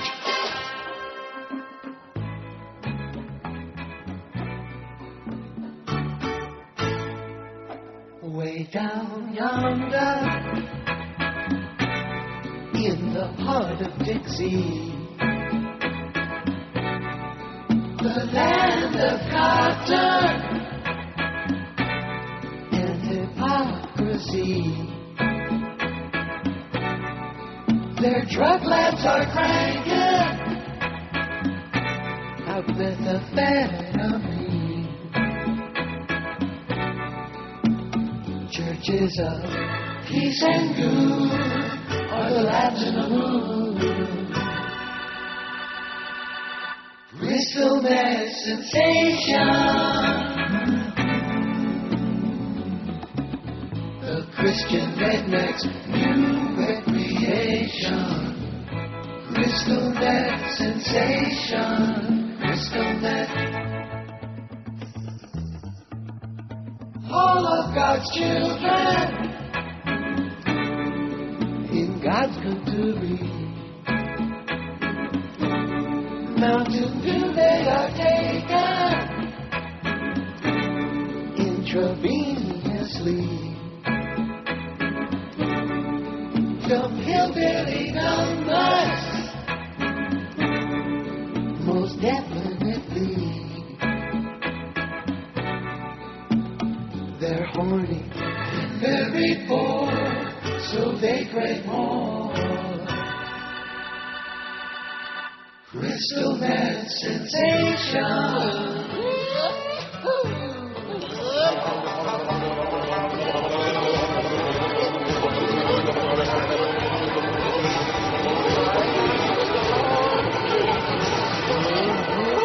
Don't forget, folks, life is a big party. Let's get drunk, let's get stoned, let's just get out of control, right? Can I start now?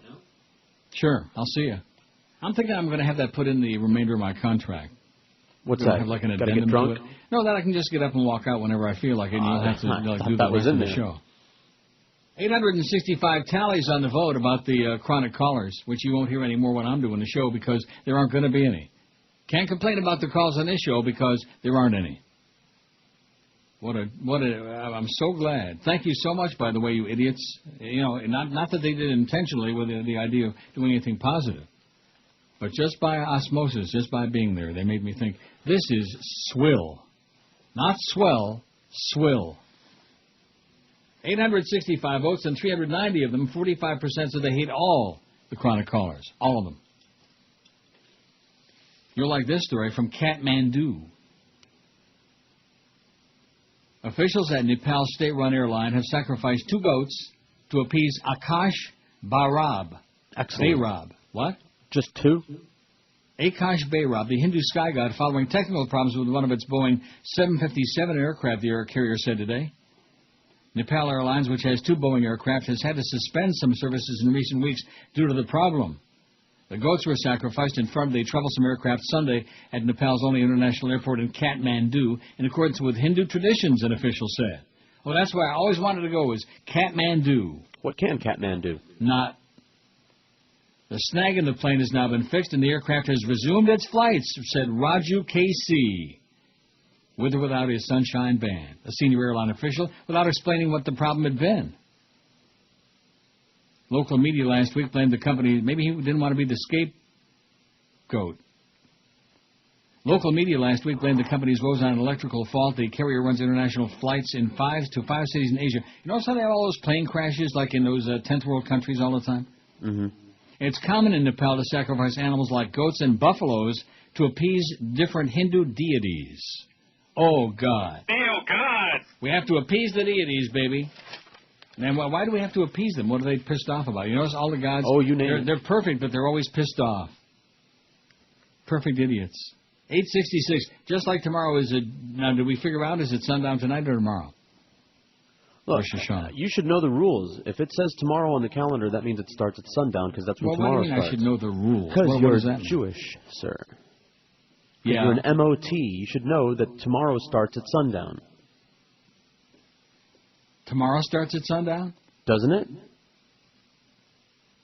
You mean For example, Shabbos starts at Friday sunset. Yeah, well, we know that, okay? Well, then? Don't start playing Mr. Professional Jew What? with me, mister, okay? You're messing with the wrong guy, That's okay? what I started telling you. I've You're been the Jew, you should know.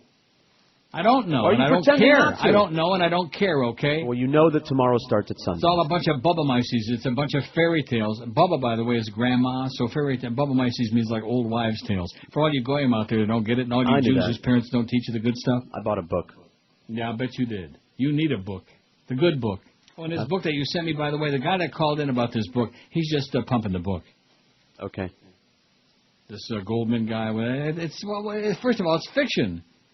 It's a fictionalized story about something that evidently, supposedly happened in WW2. It has nothing to do with anything. Why I didn't, want to waste? by the look of it, rush right out and mail it to you, remember? Good point. Set it aside. No, there. mail it to Rush. 871 votes on that poll. We're just hoping to get our 1,000 today, which we will. We're actually doing, I think, better today on this poll than we did yesterday on the survey. Well, they're tired of those surveys, you know. They want something new and different, something spiffy. Senator Larry Craig of Idaho wants something new and spiffy. Initially pleaded guilty to disorderly conduct because he was under stress from a newspaper investigation into claims that he's gay, according to court papers filed yesterday. Gay. Craig, who has strongly denied that he is gay, filed papers yesterday to withdraw his guilty plea after his June arrest at a tea room at the Minneapolis-St. Paul International Airport. He was doing the old tiptoe shuffle in the tea room, alleged.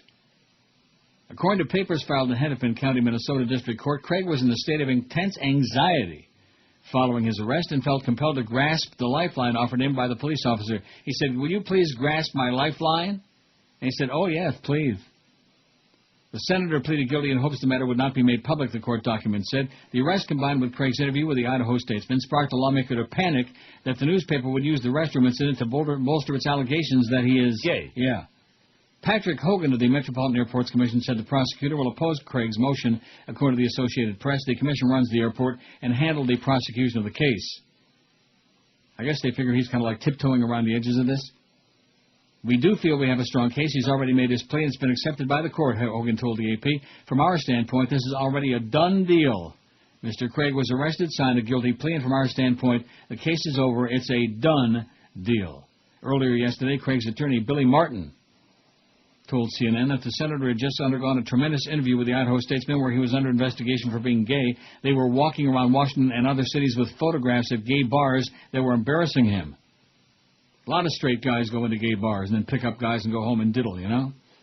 Martin said Craig pleaded guilty after suffering pressure and stress from the Statesman interview and was panicked from what this could do. Craig wasn't clearly thinking and waived his constitutional rights, and we're asking that be reversed, Martin said. Martin said the lawmaker's plea was not knowing and intelligent, and therefore was in violation of his constitutional rights when arrested. That makes no sense. Does that sentence make any sense to you? Nope. We think the law's on the senator's side. We hope that the ruling will be reversed, Martin said. Martin told CNN that Craig wishes he had sought legal counsel between his June 11th arrest and August 8th guilty plea. Craig, 62, announced he would resign on September 30th, but told Senate leaders last week that he'd remain in office if he's able to get the guilty plea overturned. He's leaving, he's not leaving, leave already. In a CNN Opinion Research Corporation poll, 67% of those surveyed said Craig ought to resign. Enough already. Gnug. Get lost. By sundown tomorrow. I'll have to Google and find out when officially is a New Year. Maybe that's the reason that we're having such difficulty getting the overwhelming response that we ordinarily get from our 10 Jewish listeners out there, who like the fact that occasionally I say chum and verd and things like that, and talk about Farbis and a Goyim, you know. The only problem is that young Jews today, they don't know their Yiddish. Even George knows more Yiddish. Even Chris probably knows more Yiddish. And I'm practically fluent. Yeah, I don't know anything. Oh, it just ain't going to be. And probably ain't eating like too much deli either, which is good. You won't be doing a lot of like snotting all the time. That gets you like a lot of postnasal drip. I could tell you about my Uncle Hi. Hi. He used to... He had that... kind of like Hyman Roth in The Godfather 2. Remember that? No, don't you remember he kept doing that? Maybe that's something with people named Hi. That could be it. Hi. Anyway, he was a good guy, but he's dead. My mother forgot to tell me that he died several years ago, by the way. One day I asked her, how's Hi doing? Oh, he's dead. That would be like you're asking me, how's your mom doing? And I saying, oh, well, she's still dead, like that. But that was her, Great sense of humor. Suck it in and hold it. I don't know why I keep gaining weight. A recent study shows that obesity can be caused by a virus. Really? Like catching a cold? Uh-huh. And that's why there's all-new Fat Quill. Fat Quill? Fat Quill kills the virus that causes obesity, so you don't have to do a thing. Wow, great! Fat Quill. The mealtime snarping, snacking, munching, gorging, stuffed gut, double lard so you don't have to exercise medicine. Oh, excuse me. I was reading about crystal meth. What about it? Why, you done it? Independent research? No. Are you kidding me? I don't do any of those things. I thought maybe you had a big lab right there in the studio. Oh, yeah, I'm cooking it up right now. 888 on the poll, by the way. There's for the numbers guy. All you do is read the numbers and you're mailing it in. I love that guy. He's great. I'll come to your funeral, Pally. Be sure and let us know when you're going to die. There's another one of my all-time favorites. Let us know when you're planning to croak, Neil. I like going to celebrities' funerals. Fred Thompson said yesterday in South Carolina that Osama bin Laden should be granted due process. How do you like that? Speaking to reporters in Greenville, Thompson said the leader of Al-Qaeda needs to be located and killed, but, according to the Associated Press, the former senator said such a punishment shouldn't be immediately meted out. No. We've got due process to go through depending on the circumstances, he said. I'm not suggesting those things happen simultaneously. We got to find him, and then we're going to give him due process, which we don't do to Americans, but in his case. Thompson's spokesman didn't immediately reply to a question about what sort of due process the candidate thinks bin Laden should get. On the campaign trail in Iowa, Thompson downplayed the importance of capturing bin Laden, portraying him as a mere symbol, before saying later in the day that he wanted to see the terrorist leader caught and killed. But his comments yesterday in military and veteran-heavy South Carolina are even more puzzling. The prospect of granting anything but swift and final justice to bin Laden is anathema to the GOP. Thompson may have been indicating that he wants to extract information out of bin Laden before killing him, but the words due process will remind many in the political words similar language that got Howard Dean in trouble in 2003. I still have this old-fashioned notion that even with people like Osama, who's very likely to be found guilty, we should do our best not to, in positions of executive power, not to prejudge jury trials, Dean told the Concord Monitor as the Democratic primary heated up in late December of that year. Concord. Did I say Concord? Excuse me. Concord. It's Concord, Michigan, but it's Concord, New Hampshire. What a crappy state that is, New Hampshire? Ever been there? Nope. Don't. All right. Dean clarified later that he wanted to see bin Laden killed, but the specter of offering a terrorist the sort of legal rights afforded a U.S. citizen, at least in the past, was too good for the former Vermont governor's rivals to pass up. I don't see how we can beat George Bush with statements like that, said Dick Gebhardt. You don't have to listen too carefully to hear the sound of champagne corks popping in Karl Rove's office, offered John Kerry. Thompson Communication Director Todd Harris clarifies that his boss wants to give no more rights to bin Laden than those terrorists detained at Guantanamo enjoy. What Thompson meant, Harris said, is that before we kill him, we need to get every single bit of information out of this guy we possibly can. Right. Clean him up, give him a good shave and a shower, and then fry his ass in a frying pan. 891 on the survey, baby. We're going to be over 900 by the top of the hour, and then Joel Feinberg has a big meeting across the street. They all sit out there on the curb on 441. Panhandling. With the, what's his name, Sean Canone's fakers there with the orange shirts. Are they still wearing orange shirts? Homeless boys? They change them up. They're yellow. They're white sometimes. Oh. How can they afford all those new shirts? They got money, honey. Oh. I'll never forget the time I'm driving up there to County Line Road on 441, and I pull over to make in the left turn lane to make my turn, and here's one of these smarmy homeless voice guys, and I'm driving, one of my really nice Corvettes, which there's no other kind. And I roll the window down. He comes over, and I'm certainly not going to give him any money. And he says to me, spare some. I said, no, sorry. Which I should have just kept looking ahead, which is what I usually do. And he looks at me and says, you're driving a car like that, and you don't want to spare any money for me? You got no money for me? And I looked straight at him. I said, you making the payments on this? Right. And he just kind of like shuffled back off to the median. Back to his home, the median. Where you live, pal? I live on the median. Where do you work? I work on the median. It's a busy place, you know. Sure is. A lot of newspaper peddlers out there, too, on the median. Every now and then, once in a while, they get killed, you know. Of course, being in the median is not a good idea in South Florida. Although I will say this, if you think the driving is bad there, you ain't seen nothing like here. Whoa. It is bad. I would say the worst place of driving I ever seen outside of Boston was Rome. There are no lanes. Tales. Huh? I've heard tales. There are no lanes there. There's no, like, markings in the streets. There's, like, maybe somewhere in the highways there might be. I don't remember. I also heard the rules are just, like, suggestions. Chaos. You know, just go wherever you want to go. Right. And do what you want to do. Like the song says. I heard. Do what you want to do. Like that. And they do. But, you know, they get along. Everybody, it's men's a men's. Everybody gets along. It's a miracle you don't see any more crashes, you know. Because, first of all, they're all driving those real little puddle jumpers, little teeny tiny ones. I'm talking about the kind you could pick up and put in your back pocket. Right. You didn't even say the name of the song, and I knew which one you were talking about. Yeah.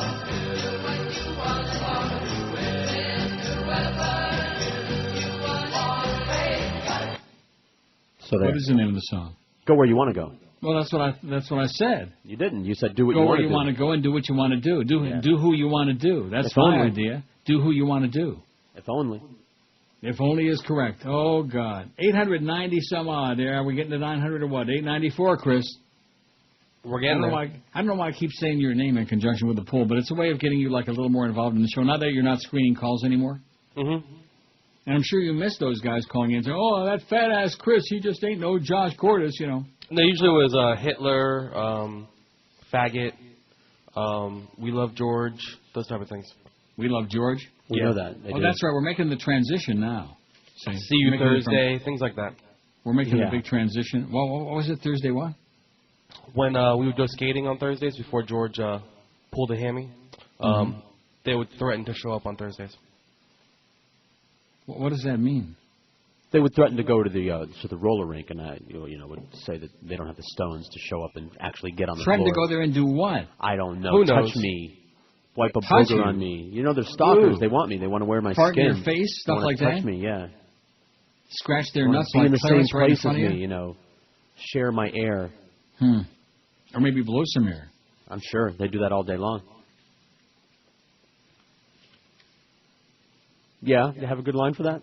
No, I'm just, I don't know why anything surprises me. I'm just. It shouldn't at this point. Not at this point. Not after all these years. Around the block. Especially not after almost 10 years in this station. This is just, And by the way, for those of you who are all excited that Joe Rose is back on the air, congratulations that somebody found out. See, a good way to make sure that nobody knows besides not doing any promotion would be to name the show something other than the Joe Rose Show or Joe Rose and Jason Jackson Show. So it's the Big Dog and Jax. What? Well, what is that? The Big Dog and Jax. Not the Joe Rose and Jason Jackson Show. Or the Joe and anything with Joe, Joe Mama. You follow what I'm saying? Mm-hmm. You were saying before the air, before the show started, I think you got your finger deeply in there. Yeah, you can repeat it. I'd wash it off. But, I mean, you're right. Anything that they do is going to be bad. It's going to be done wrong. It's going to be done Clarence's way. Joe and Clarence like it. It sucks, and it's going to fail. That's correct. And if Joyce approves it, well, in that case. General Petraeus is testifying that the surge is working and that he needs more time. Well, we've seen him yesterday, and of course. But Congress and the American public are skeptical about his evaluation with a new CBS New York Times poll showing that 57% believe the surge has had either no impact or made things worse, and 65% want all or some U.S. troops to be removed from Iraq, as in by noon today would be good. That's 6 minutes away. ABC News reports also, wait till you hear this, that a new poll commissioned by ABC and BBC shows that 65 to 70% of Iraqis say that security conditions are worse since the surge, and 45% want an immediate American withdrawal. Most strikingly in Baghdad, and even in Anbar province, touted as the area of greatest U.S. success, attitude toward the surge were 100% negative. Not 95%, 98 2/3%, not 99%, 100% negatory. Baghdad correspondent Laura Logan told CBS News that Iraqis don't feel any safer as a result of the surge and doubt that any reduction in violence will be permanent. Even American soldiers who are trying to make a difference say that the Iraqi commanders they work with are being undercut by their own government. There are no signs that either Shia or Sunni leaders have any interest in a unified, secular Iraq. And you want to know why? Because they're a bunch of religious fanatics. And to be sending all these troops in the middle of a civil war between a bunch of religious fanatic getchkis is like, it's murder is what it is. Murder and bloodshed and chaos. And going very, very well. There's blood all over the damn place. There's body parts everywhere you look. 897, that means after the break will be over 900 votes. As if it means something, you know? Can you imagine back when we had an audience what we could be doing? What I'm going to do is I'm going to start looking back during the break. I'm going to look back at the history here and go back like a couple of years and see back when this station and this show had a humongous... What we used to do was 9, 10, 11 shares. Remember those days? Sure. What kind of numbers we used to get on the poll. Then they would fear us. You know, if we could just turn back the hands of time. Can we do it? Are you going to work on it? Get up there on Big Ben. Turn that big one back. This is Brady Quinn. Whenever I shave my balls, I listen to the Neil Rogers 12 to 1 hour. You marveled at Dancing with the Stars. You loved Skating with the Stars. And now, prepare to be amazed. It's Twister with the Stars. Okay, Joey Fatone, left hand on blue. I can't reach. No, Joey, your other left hand. Twister with the Stars. Your favorite flexible celebrities all tangled up in one crazy competition. Heather Mills, left leg on yellow. Oh, yes, I think I can. Yes, there it is. Hey, wait, no fair. She's using her stomp. Just when you thought we'd run out of stupid celebrity reality competitions, we'd drag out the plastic mat and cardboard spinner for Twister with the Stars. John O'Hurley, looks like the right leg on green was your undoing. Yes. Unfortunately, I now have a severe groin pull, but to be all tousled up with one Paulina Poroskova was well worth it indeed. Don't miss the Not Enough Nuttiness tonight on Twister with the Stars. All right. 1201 at 560 WQM. We are over 900, Chris. We got 907, man. We're halfway to heaven with 907. Exactly. And the bread will be unleavened. I forgot to look up and see about Rosh Hashanah. Damn it. Jewish New Year. Yeah, you're right. You could be doing it yourself. I already told you. I'm the general manager of this radio station. And today is Rosh Hashanah, the Jewish New Year. In an effort to celebrate religious diversity and promote goodwill toward other faiths, we've brought in a member of the Jewish community to offer our Jewish listeners a greeting for the new year. Hey, Happy New Year! Hey, that's it. Go home. Okay. Yeah, go home or go to shul and go to hell. 12:02 at QAM. So did you look it up? Did we figure it out? Is it sundown? I mean, this is important crap, baby. I already told you. What? Why you sundown want tonight? Yeah. I don't even look it up. You think that. I know the rules, and you should too. And then you yelled at me You yelled at me for pretending to be more Jewish than you when I told you that you should know. I don't know because I don't care. I'm looking at the calendar, and it says Wednesday. Wednesday starts at sundown tonight. This being Tuesday. You don't need me to tell you that. I'm looking it up. All right.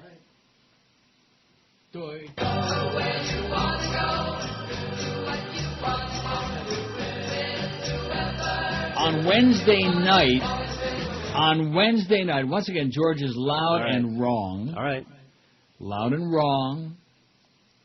On Wednesday night, September 12th, Jews will begin celebrating one of the most important religious holidays, Rosh Hashanah, New Year. Blame that calendar. I beg your pardon? Blame that calendar. It remembers the creation of the world. In Hebrew, Rosh Hashanah means the head of the year. It also is called the Feast of the Trumpets. The blowing of the ram's horn, or the shofar, they're blowing the shofar, proclaims Rosh Hashanah and summons Jews to religious services. Sundown, September 12th, marks the beginning of the year 5768 of the month of Tishri. Not to be confused with Kushmir, as in Kushmir and Tuchus. Tishri. Jews use the ram's horn as a trumpet in biblical times to announce the new moon, holidays, and war. This year, we're using it to announce not the new moon, but the... Cock-a-moon. That's the one. Boy, we sure miss her. See, that was back in the day when we had callers we liked, like her. Right. Like the thanks for calling lady. But, that different era, different world. While it does have its festive side, Rosh Hashanah is not one big party. Oh, I thought life was one big party. That's what I heard, at least in Mexico. If somebody's buying. As New Year's celebrations on December 31st tend to be, Rosh Hashanah is a time for personal introspection and prayer. Baruch atah Adonai, all the Baba Mices all the time. Jews may also visit the graves. It is thought that the prayer... You better go visit my mama's grave while it's Rosh Hashanah tomorrow night. You going to do it? No. It's in Hollywood, I'm sure. I don't have any idea where she is. Wasn't bad enough I didn't go to the funeral, but I don't even know where she's buried. Oh, my God, he's such a rotten son. How can you be a rotten son after somebody is dead? But you know that there are people who think that, right? Sure. How can you be rotten after somebody's already Nuts dead? to them. Yeah, screw them, okay? Your mama. How do you like that? Your mama. So socks in hell. It is thought that the prayers or good wishes of the dead can help the living. Oh, the prayers or good wishes of the dead. By wishing each other well and sending cards, people let friends know what happened in the past year and what plans lie ahead. Christmas cards and get-togethers fill a similar role for Christians. I don't get any cards from either living people or dead people for Rosh Hashanah. Are there any you're not telling me about? I'm sure I get tons of mail.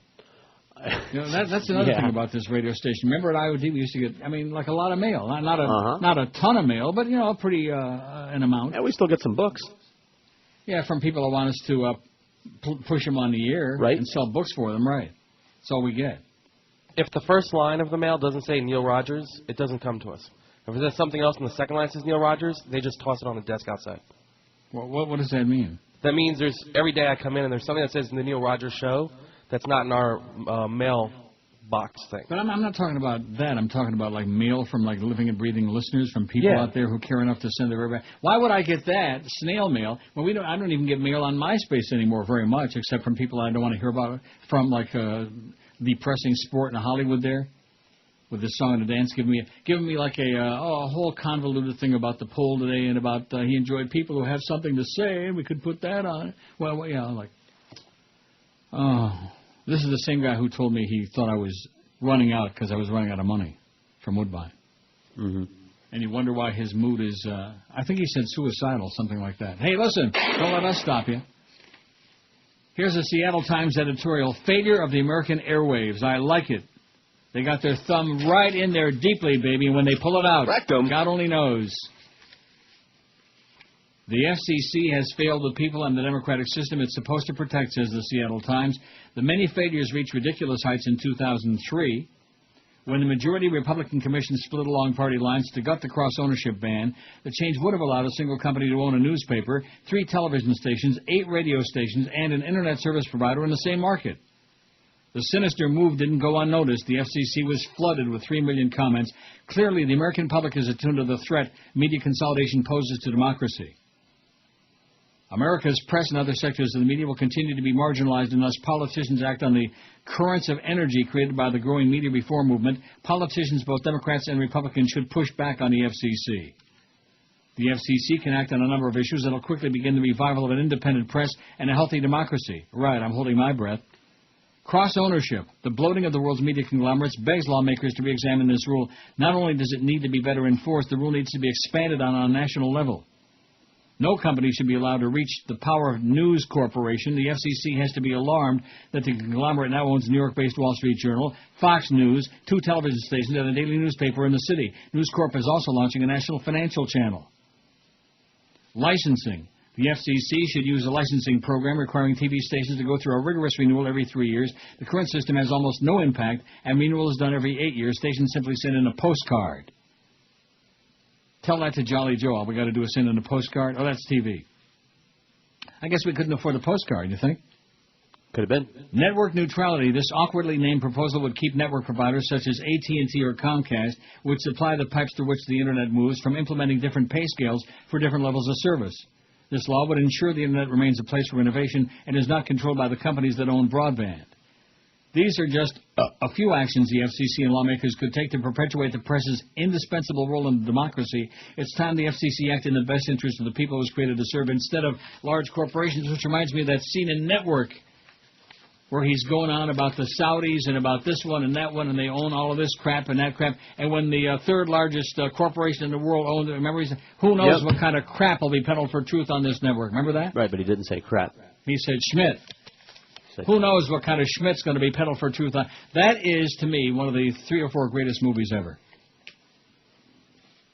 And just like when Josh Cordes was on there, I'm tired of arguing with punks about whether that's a good movie or not. What's the point? They're just too stupid to understand it. I think it's got to be that. Well, what could be the other explanation? I'm as mad as hell, and I'm not going to take this anymore. Oh! And that was 1972, I do believe, or 76 or something like that. I think 72. I think so. 35, huh? I think so. I'm checking. 35 freaking years ago. I can tell you in a minute because it's like on this list. I think it was number 75. No? Maybe it's better than that. 76. Like I said. Oh, 1976. What? Oh, you don't have my list. No. It's number 64 on this list, 1976. Well, I corrected myself, 76. And what difference does it make? It's like 31 years ago. Mm-hmm. And Paddy Chayefsky was so far ahead of his time, and that movie was great. Screaming about the Saudis and all the crap that's going on right now and about people being obsessed with the crap on television. It's all they freaking know is what they see on television. Listen to me. Television is not the truth. So turn off your television sets. Turn them off right in the middle of the set. I'm as mad as hell, and I'm not going to take this anymore. Oh! Aren't we cursed down here, by the way? Mm-hmm. After those ball games over the weekend? 7-step drop, 7-step drop. If I hear, I'm going to drop dead. If I hear that promo one more time, I'm going to drop dead right here on the air. I'm going to kill myself. I'm going to impale myself on a Homentashen, stale one. 920 votes on the poll. We'll easily have over 1,000 today. We don't have to worry about that. Because that's something I worry about. I come in here and I wring my hands every day. Oh, woe is me, woe is me. How are we going to do this? How are we going to get 1,000 votes on the poll to impress the vote counter out there? The guy that's always hawking about me sending and mailing it in. And I think it would be a good idea if he would volunteer to finish the show today so I can go to the post office. No. Yeah, I got to go mail it in. Oh, that was bad. I got to go mail tomorrow's show in. Now, listen, it won't take a long trip to the post office because tomorrow we got the Marlin game at 12:30. That's right. Now, aren't they playing in that old stadium there? Yeah, I think they got a new. When's the new stadium? Next season. Oh, Christ! I think it's next year. So they're not playing in a dome stadium. So if it rained tomorrow, for example, that game could be rained out. So yeah, but that won't affect us. I beg your pardon? Unless it's rained out before the whole thing starts. Yeah. It won't affect us because they'll have to go to the coverage, and they'll be sitting in rain delay coverage. I'm going to do an anti-Indian rain dance just to make damn sure of it. I'm going to go out there and find some Indians. And we're going to dance and party all night and drink and do a lot of drugs. Just 12 minutes past noon. I beg your pardon? Pick the right kind of engines, yeah. How about Mexican Indians? The biggest name. I know where I can find some. This is Neil Rogers. Maybe. Sports Radio 560 QAM. The sports leader. Try it again. Do it this way. Hit it again. 2500. Ding dong, it just got stuck. What got stuck? My midget junk. Ding dong, my wiener just got stuck. Put it in a vacuum hose. It sure sucks, everyone knows. Oh my God, my midget wiener stuck. It's the Disney Channel special you've been dreading for the entire summer. Back to School Musical.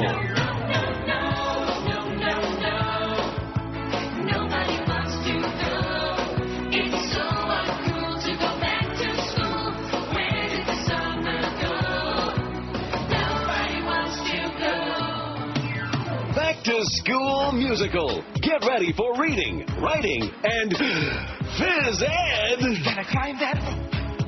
You gotta climb that rope. Reach the top with the answers now. You gotta hit that rope. Back to School Musical. There's only one thing worse than returning to class. Yeah, you gotta shop pretty much. Pencils, pads, and brand new sneakers. Shop, it never stops. Walmart again. Back to School Musical. It's nothing to sing and dance about. Nobody wants to, nobody wants to, nobody wants to 12:17 at 560 WQM. Happy Tuesday to you. It's 9/11. Don't get all depressed now. Don't be getting sucked in by the media and to get all, wallowing in it. I mean, here at QAM on 9/11, we had Gildy on the air going, well, we got to talk about sports. We don't want to talk about planes flying into buildings. We want to talk about sports, right? Remember that? Sure do. Took an hour before finally, in fact, it was Joe Costello, your close personal friend, who went out there in the hallway and got a hold of Greg Reed and grabbed him by the arm and twisted and bent it around and did like a full Nelson on him and finally said, why don't we cut the crap and get the spots off the air? And like, oh, geez, we can't do that. Remember that? It was sure do. It was Little Joe, not to be confused with Jolly Joe. We had Gildy on. In fact, that was the tip-off on this radio station. Remember that? I said to you on that day that, if there had been any doubts, which there hadn't been, but that certainly confirmed where their brain was at. It's in the locker room, baby. So nothing happened with Joey Porter yesterday, Chris? I have no idea because I didn't hear it. You're the guy that told me the whole story. Yeah, and I didn't hear the show yesterday. Why not? Because I was doing other things and I wasn't near a radio. How can anybody not be near a radio? Whoever heard of such a thing?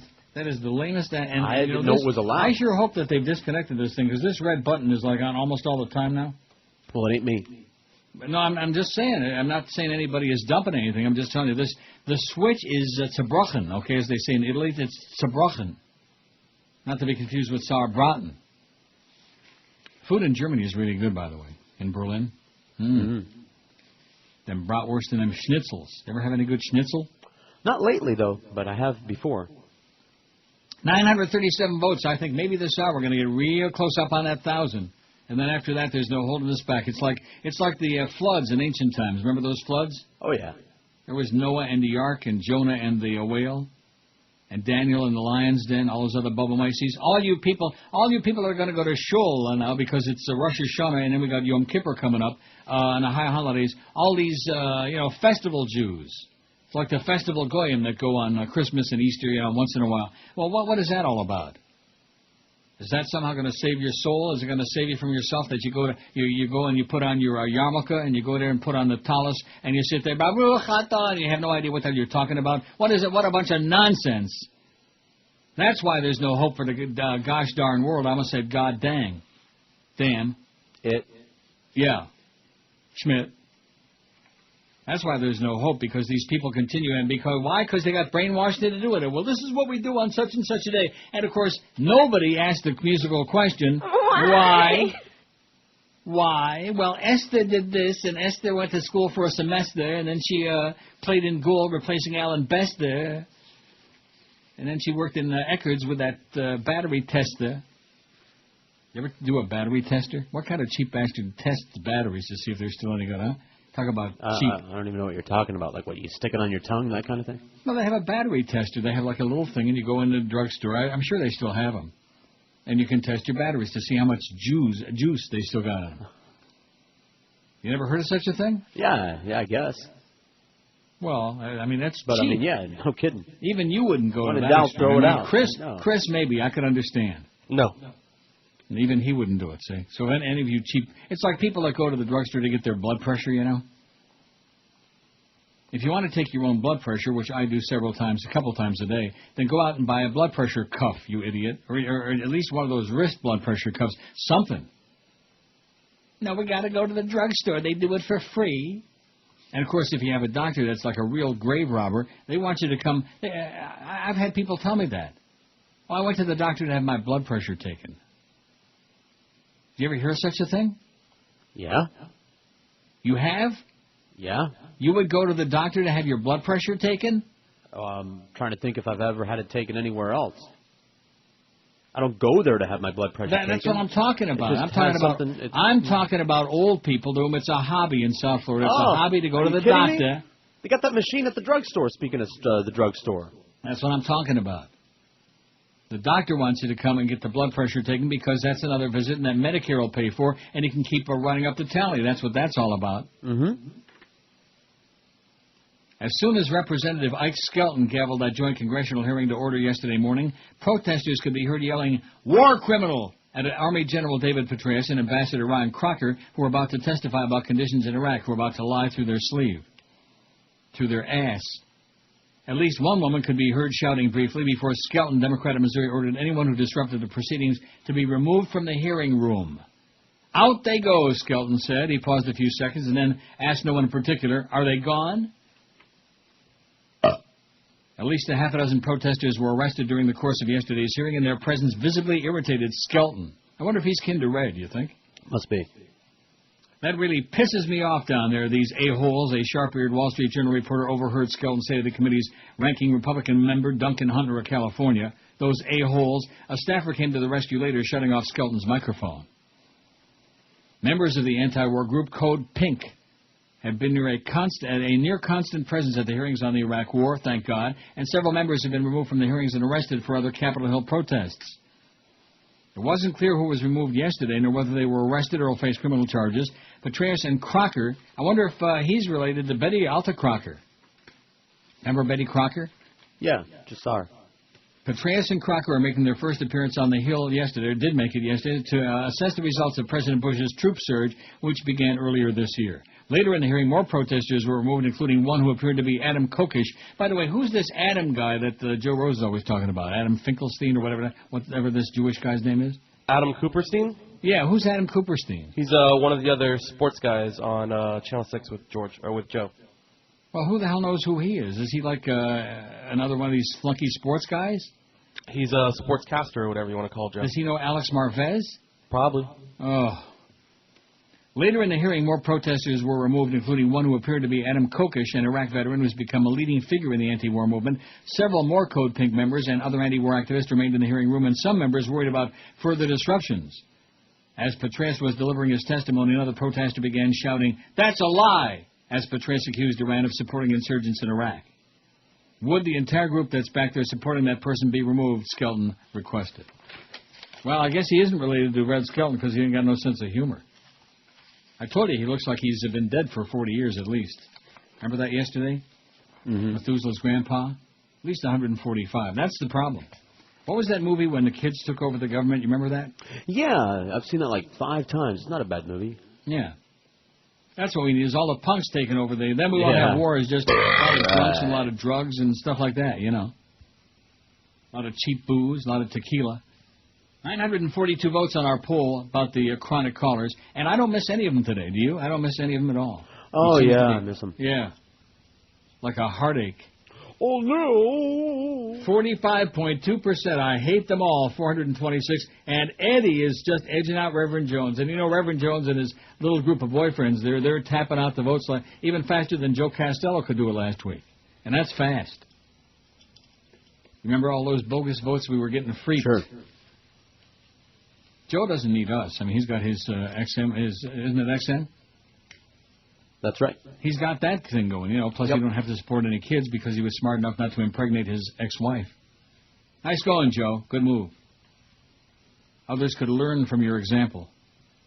God, your breasts are beautiful. Not only are we forming in the North Atlantic, Tom Harkin, we're going to St. Lucia and Martinique and the Lesser Antilles and the Caribbean Sea, and we're going to Jamaica and the Cayman Islands and Belize and the Yucatan Peninsula.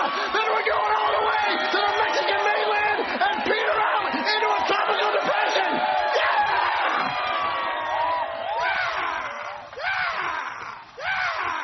One more time. Thank you. Okay, 12:30 at 560 WQM, rolling along, singing a song. 948 votes on the poll. Maybe this hour will go over 1,000, but I doubt it, or close to it. I'm sure that we have a lot of people out there in this audience. They've been like potty trained, don't you think? Imagine. And some of them probably even keep a diary. Like, at 142 today, Neil went over 1,000 votes on the poll, and what they're really trying to say is... I have no line. Yeah, that's what I'm trying to tell you. Every time I give you that poll number, I'm mailing it in. Courtney Martin writes in the American Prospect, the missing measure of our outrage. If most of us can agree the Iraq War is a colossal failure, why aren't we doing much about it? Oh, excellent question. It's kind of like at QAM. If we agree that the other guys are kicking our ass and that we got some real problems, why aren't we doing much about it? We are. And what are we doing? More of the same. More spots? A lot more spots. Wow. Live spots, recorded spots, more live spots. I think what we really need to do is have like one show where they don't do anything but spots. Remember there was a station that tried that, all commercial radio? Yeah. And you know what the problem was? No listeners. No listeners. Nobody listened. Huh. 9:52 now. We're edging toward that 1,000, and then Joe Bell is going to fall off the edge of his seat. You'll hear a tremendous commotion in that building when fat-ass Jolly Joe hits the flow. Courtney Martin says, how do you measure war? It's a question that many of our greatest political philosophers have wrestled with for thousands of years. What number, what unit, what fields of inquiry could possibly describe the progress, or in our present conflict, the lack thereof, when it comes to the mess of war? Is it the number of dead soldiers, the dead plus the injured, the new alliances and government infrastructure, the collateral damage? Can it be measured by an absence of terrorist attacks, of tyrants of dreams? As our Democratic-led Congress looks toward answering this question, or at least attempting to, I've been mulling it over myself. And, of course, rather than leading to an answer, it seems to have left me staring down another, perhaps even more difficult question. How do you measure a public's responsibility to end war? I sat drinking beers among family friends on a recent Sunday evening, discussing just this topic with a group of people hailing from both coasts and many places in between, spanning political persuasions from loyal Republican to anarchist, and at all stages of life, from a recent widow to a puppy in love. We were boomers and echoes of the boom, the moneyed and the starving artists. We were all totally stumped as to what our responsibilities as citizens were in a war that, regardless of party affiliation or tax bracket, we all agreed was a colossal failure. Why haven't we been more outraged? And if we have, why hasn't it manifested in desperate action? There were a couple of Vietnam vets in the room, and they were convinced that one of the reasons we failed to feel strongly about the Iraq War is, sadly, a matter of personal interest. In all of Vietnam, there were somewhere around 58,000 U.S. soldiers killed. In our 4 years so far of the Iraq War, we haven't even suffered 4,000 yet. There are simply far fewer of us who have had to deal with the wars in an acutely personal way, though injuries are on the rise because of new forms of warfare. My mom teared up as she remembered how many of her friends disappeared at the draft, their empty seats in class like open wounds among those remaining behind. My cousin did 2 tours of duty in the unforgiving Iraqi desert. I'm proud and lucky to report that he's now studying history at UCLA, galvanized by his mixed bag experience as a Marine to understand the legacy of war and the way that our world is changing. But among my college-educated friends, I'm an anomaly. Most of them don't know anyone who's actually served in Iraq, much less lost anyone. We, the children of Desert Storm and the teenagers of 9/11, experienced war through an unarguably class-determined lens. Those of us who grew up with trampolines and college guides know little of IEDs beyond what we've read online. You may think I'm creeping dangerously close to advocating a reinstatement of the draft. In fact, I think the idea is unconscionable. Not just because booming young cities like Denver and Austin would be ghost towns and Canada would be rich with innovative young blood, but because it's morally indefensible, as is manipulating the poor and the newly American into chaotic war. Why add more cracks to our already broken moral character as a country? But if not a draft, then we need something, anything that would help us override the basest of moral reasoning. If it affects me or mine, I'll protest and move into a more enlightened zone. If people are suffering, dying, losing hope, then it affects me and I'll protest, is what we're saying. We've developed technology that allows us to email from Antarctica and send songs to strangers via wireless connection on the streets. How can we not develop some new sense of our interconnectedness and, as a result, our responsibility to do something about a war that we, by and large, don't believe in? Today, according to CBS, a full 69% of the American public disapproves of the war. In a war that's highlighted how complex identity politics are, how much our technological advances have changed the look and loss during wartime, how wide the abysses have grown between economic classes, it's imperative that we still see the simple truths. We are all, every last American, responsible for this messy war. We must demand a new moral accountability from ourselves that transcends self-interest. If we're truly principled, it shouldn't matter whether the death toll is 1 or 100,000, whether we know someone directly affected by war or not. We must take the war personally, simply by virtue of being American, and even more radically, simply by virtue of being human. And last but certainly not least, we must find a way to move, to act, to effect change. I grew a bit embarrassingly passionate, to none of my family's surprise, as the conversation meandered from Vietnam-Iraq contrasts and comparisons to the elephant in every room. What the hell do we do? I looked one of the 50-something-year-olds deep in the eyes and asked, but seriously, what do you suggest we do in order to actualize our outrage? I've been to protests, and they were called focus groups. I've signed online petitions that, as far as I can tell, just got lost in the Internet ether. What do we do? She shrugged her shoulders, as did the other balding conservatives and aging hippies around the table. Things are changing, they swore. Bush is getting closer to pulling the troops out. Okay, fine. Time and plunging public opinion may have whittled away Bush's cowboy confidence to the point that he'll concede some defeat. Perhaps some soldiers, even some Iraqi civilians, will be spared by the constant barrage of criticism the current administration has incurred from pundits, politicians, bloggers, anti-war vets, and activists. I'm grateful for that, though I still believe that too many have done too little to end this seemingly endless war. But American civilians are no closer to understanding how to harness their own outrage, how to live in a modern world where poor kids die while rich kids fight, ever harder to get into Harvard, how to go to bed with a peaceful sense that we've done what we could to end war. We remain angry and inert, privileged and distant, a nation of living rooms loud with debate and proverbial streets empty and silent. The only way to measure our silence, I fear, will be the deafening echo of what this war does to future generations. Courtney Martin, writer and teacher living in Brooklyn. 958 votes on the survey. On the poll. Why do I keep saying survey? That's from yesterday. Whatever. Did you say whatever? I know what that means. Here's the poll. Now that Neil has killed the calls, which chronic caller will you miss the most? I hate them all, 434. 45.3% hate them all like poison, rotten to the core. Wish we could put him into a gigantic barrel and go fishing with a gigantic hook. Eddie, 99. Reverend Jones, 97. Can't you just see him in his little core there tapping and voting, too? Jamba, 87. Gilbert's got 82. You know what he is? He's like a human tumor on our existence. He's like a human tumor on the radio fabric of South Florida for all these years. Joel Feinberg, 40. Delusional, liar, troublemaker, BS artist, loser, spoiled rich kid. Hey, guess what, Joel? Nobody likes a spoiled rich kid. They don't care about us. Prozac Ron, 22. That was a late edition. We apologize. I mean, who wants to go through the entire day without hearing? Hi. The What Did I Do to You guy, 19. The Jesus Christ guy, 18. You're a lot more familiar with him than I am. I guess you got to bond with him pretty tight during you got close to Jesus during the summer months. Not as close as I wanted to. Blind Mike, 17. The You're Mailing It In guy, 14. You're mailing it in, Neil. The 25-cent slot guy, 10. The S&P guy, 8. The S&P's up. The guy with the eyes, 7. And the Joven guy's got only 4. Out of 959, he's got only 4. After all the efforts, all the times, all the trouble. And only 4 people will miss you. Let's do that poll tomorrow. How many people will miss Neil when he retires next week? I'm thinking very seriously, about... I got a couple of bucks put away. So I've heard. So if one day you come in and I'm for out... now, at the moment you do. What do you mean by that? Oh, well... Yeah, it does go really fast. Sure. Biggest names. The best talent. This is Neil Rogers. Yank it, baby. Dad's elderly, and he needs the security of a cell phone. But all the fancy features confuse him. He needs Jitterbug, the cell phone for seniors. No cameras or web access. Jitterbug has 4 large buttons and 4 basic functions. Dad can press the blue button to complain about the temperature. I'm cold! Or the yellow button to find out the time.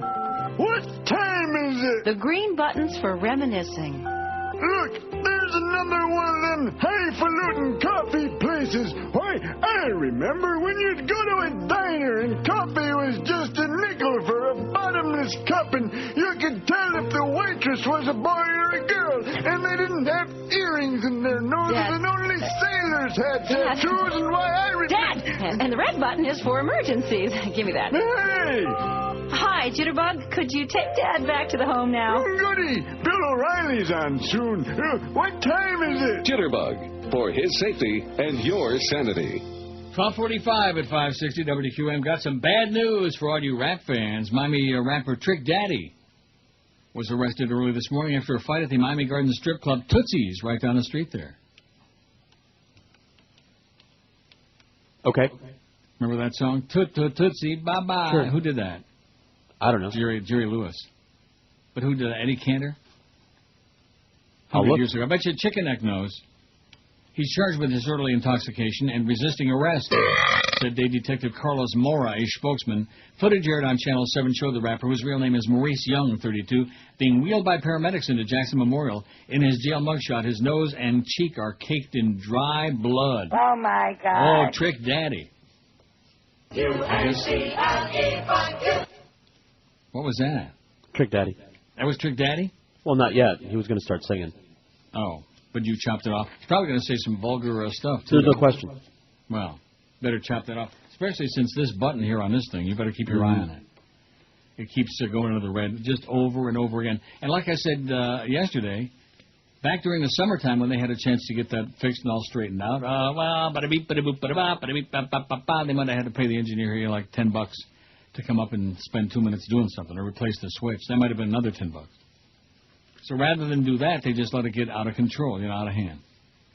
976 on the survey. I wouldn't be surprised if I click that view current thing, Chris, and we get 980. You know it? 976. Well, like I said, I'd have been shocked. Close. A popular Episcopalian priest resigned in the middle of an investigation into the charges he solicited sex from an undercover officer in a North Carolina men's room. Oh, my God. Boy, there's sure a lot of stuff going on in the tea room, I'll tell you that. I think Bocamper had a point. Let's get Jim Noggle on as a guest next week.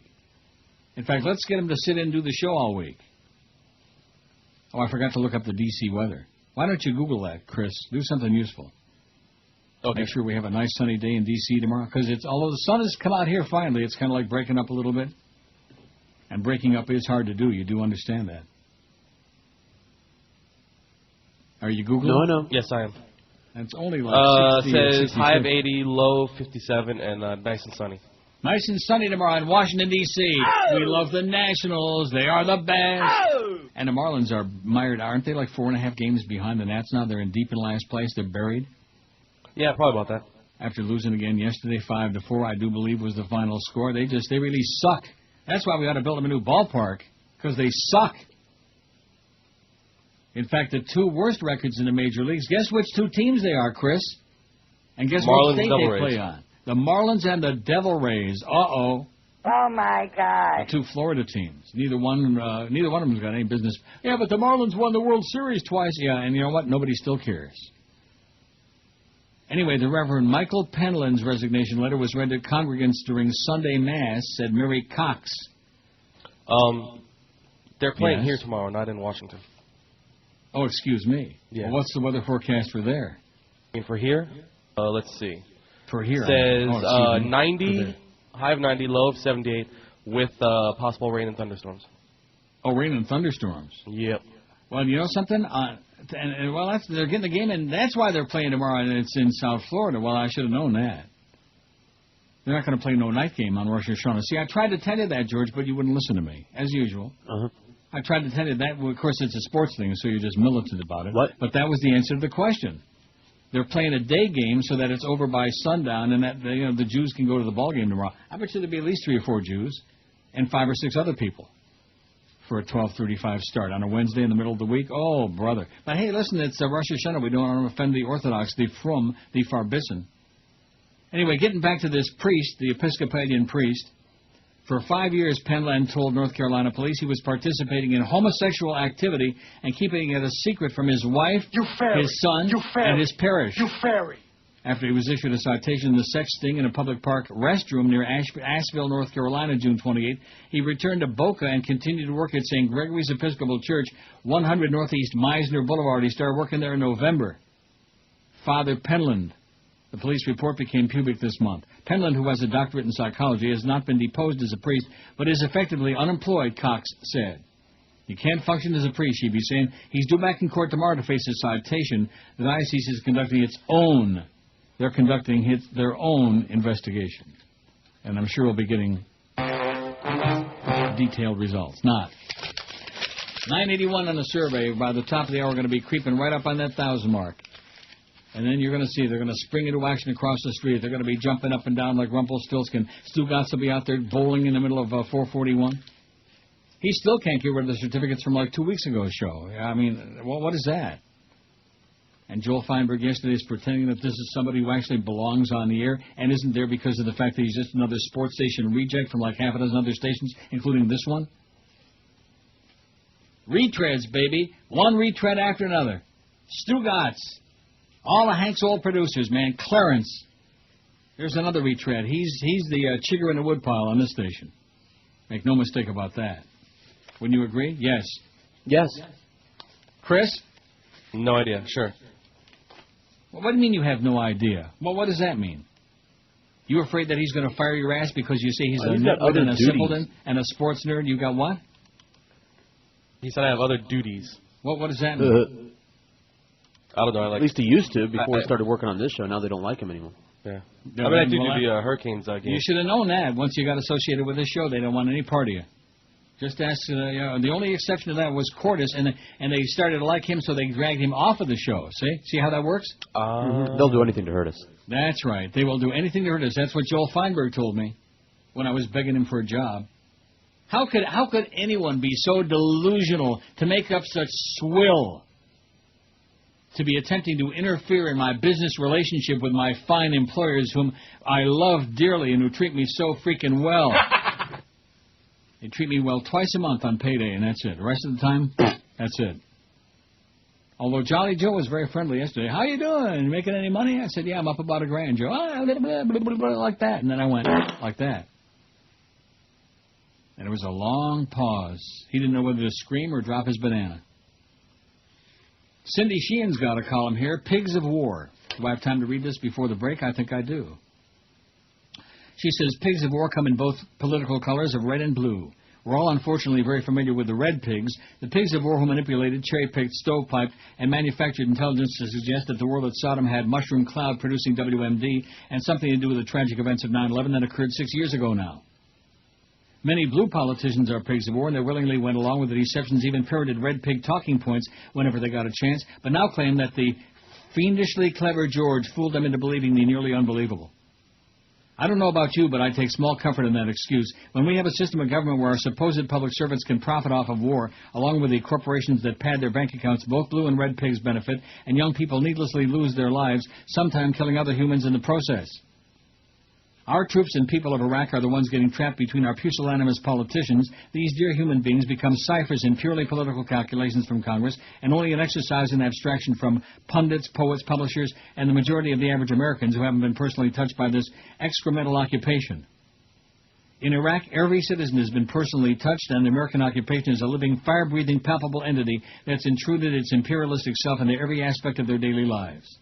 How do I know that Congress is playing politics with human hearts? All one has to do is observe the lack of action on the part of the red and blue pigs to come to this sad but inevitable conclusion. Apparently, Majority Leader Harry Reid, Democrat of Nevada, has spent more time over his summer recess trying to convince red pigs to go against George's war plan than he spent trying to coalesce his blue caucus into something that would not resemble the red pigs. What word did you say? That the blur becomes purple. What? Coalesce his blue caucus.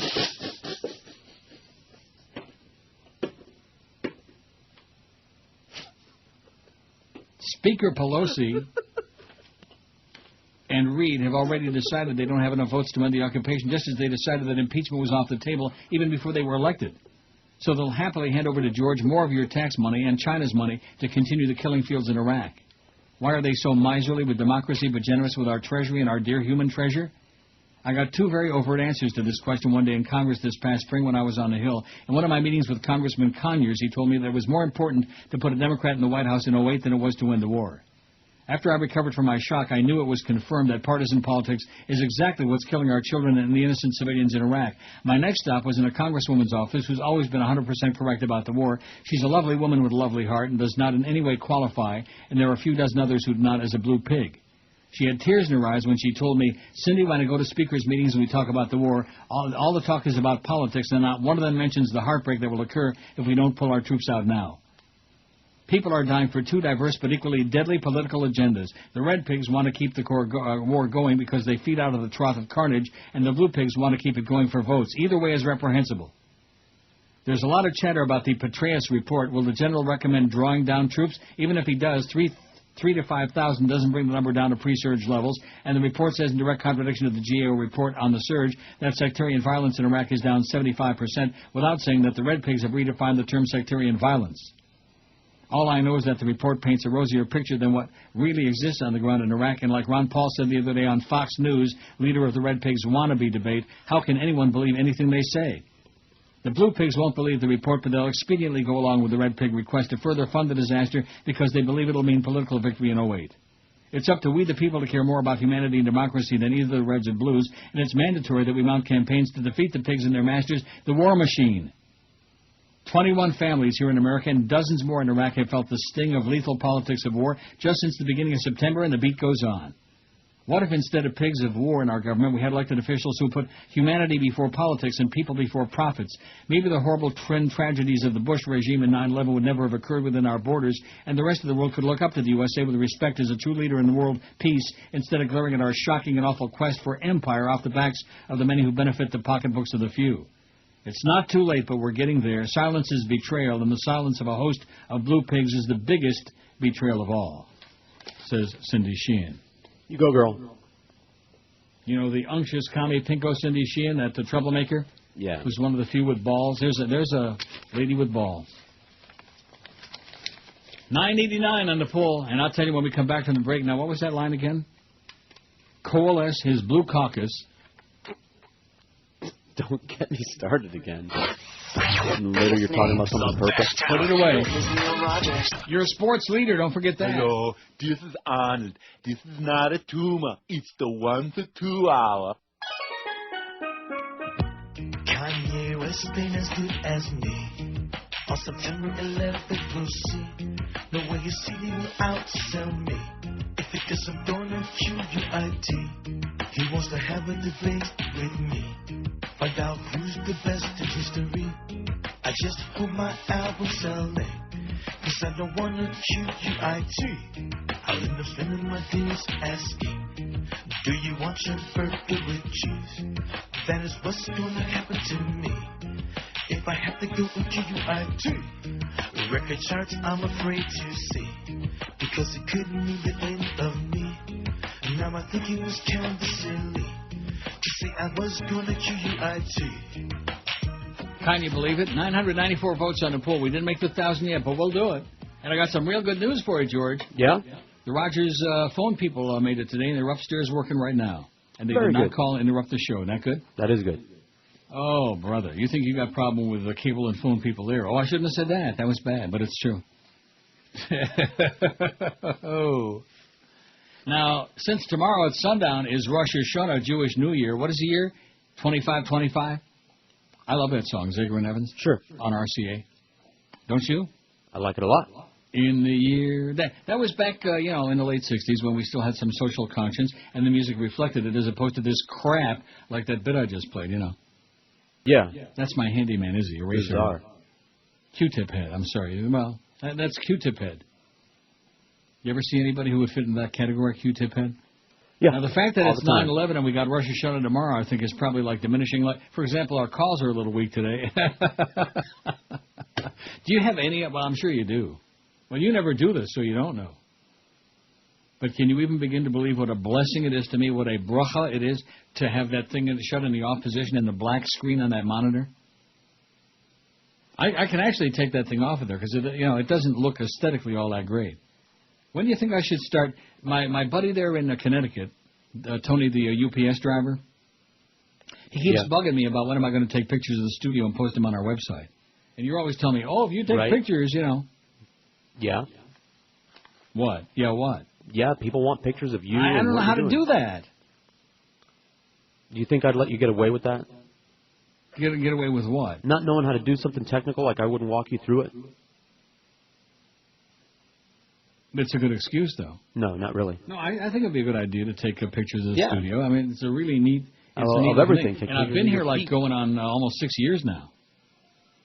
Can you believe that? I believe it. So when's the last time I saw you? I don't know. I never saw Just Chris. years. Did I ever meet Chris? No. Yes. I did? I was an intern. And I met you? I don't remember. Yeah, back when Depot was here. Like Mo would say, there's a lot of fat producers, but I don't remember you. When Depot was there? Yeah, and you had a cast or something on your hand. Oh, yeah, that's after my big fall in Amsterdam in the red light district there, right.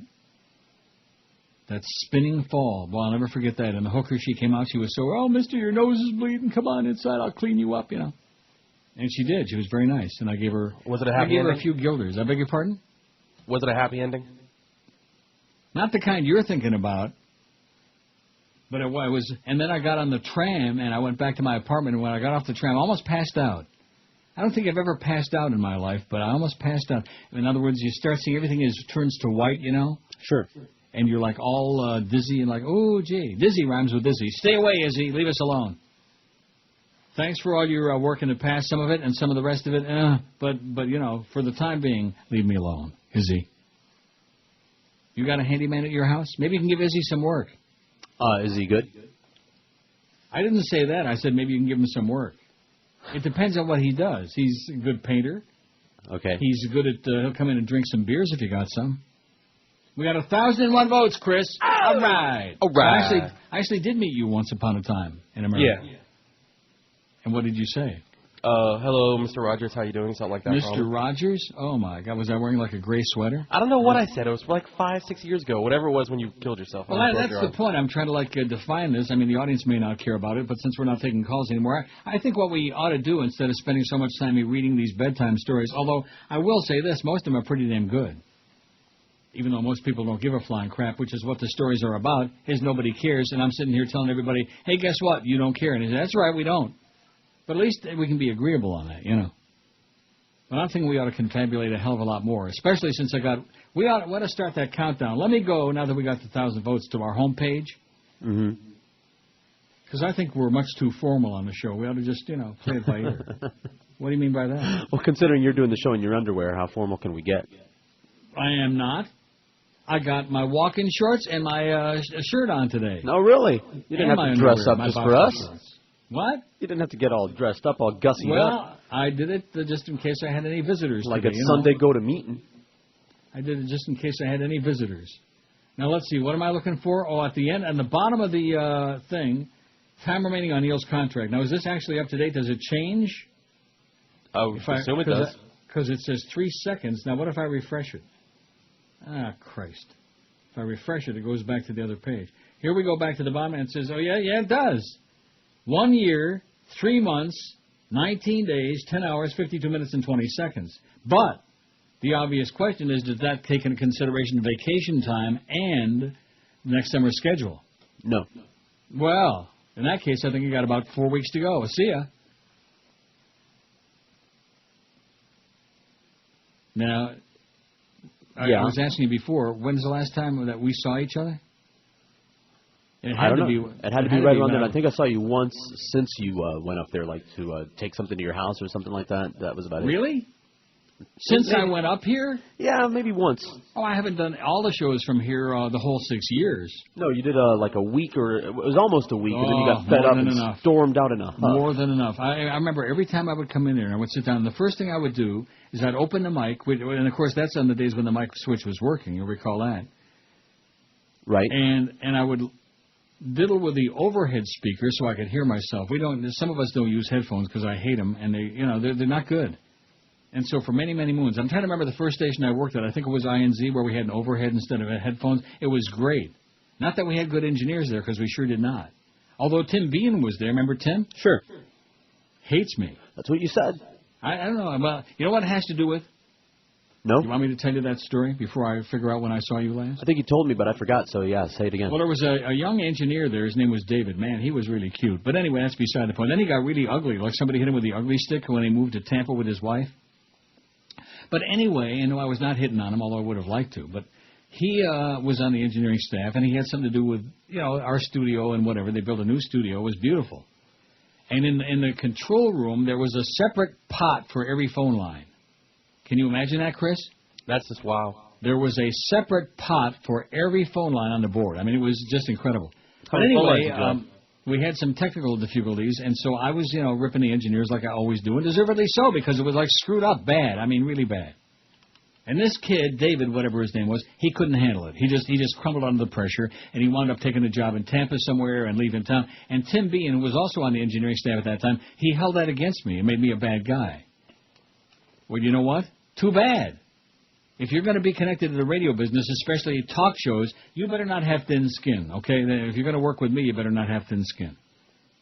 And you guys are both testament to the fact I don't give anybody any crap connected with the show, very rarely. I gave Chris a little bit of crap because his screening on the phone was reluctant, which I don't blame you, but it was a little slow. Yeah, I know. They'd be on there for 3 seconds sometimes, and, I wasn't getting it. No. Yes. There were times when all the lines would be ringing, and you'd rather be a superstar. You'd rather be on the air talking crap than answering phones, and I don't blame you for that. But I don't give you any crap. And George, what is it, 17 years, 18 years you've been on the show? It'll be 17 in October 1st. Maybe Daddy-o. twice in 17 years we've had any crap. And, of course, Maybe. both times it was management instigated. Sure. Greg Reed. I mean, Joe Bell, Jolly Joe, he hasn't given you any crap other than the fact he hates you on the air and wants to play tapes. Not to my face, no. No, behind your back though. Sure, He likes. Oh, he said to me. He said to me when I was at Woodbine yesterday. He said, "That George is a son of a bitch." I know. I said, "Yeah, I hate that little I know. spick." He said, "Yeah, that's right." More listeners than anybody else on your station, Joe. He doesn't care, and you want to know I why? know. 'Cause you They don't care about sports. ratings and numbers or You money don't talk or about business sports, and or you're a anything. bad Right. guy. I And know. you're not part of the It's all sports right. fraternity. It's all right. You hate sports. You hate the whole. No. You have the whole concept I of the hate whole thing. watching other people play them and then talking about it. And That's I what hate listening to people talking about it, man. Makes me want to. It gives me spilkies, especially Erev Rosh Hashanah. Baruch atah Adonai. I might do my bar mitzvah maf to the whole thing over. I wish I could still read it, just for fun. Not that it would accomplish anything, but just for the hell of it. Don't you think that would be good to do on Rosh Hashanah? Sure, Maybe that'll be Thursday. See, Wednesday sundown till Thursday sundown is Rosh Hashanah tomorrow night. In spite of what George was trying to peddle you. See, I knew the Marlin management would never be that stupid that they would play a game, a night game. That's why they're playing tomorrow. They don't want to play in the middle of September in the afternoon when everybody is working in school because they know there's nobody going to be there. They're hoping that a few Jews might show up in gratitude. In fact, I think that's a good promotional slant on it. Don't you think? Sounds great. All the Jews should show up tomorrow to thank the Marlins for having the game before sundown and so they can go to shul and stuff like that.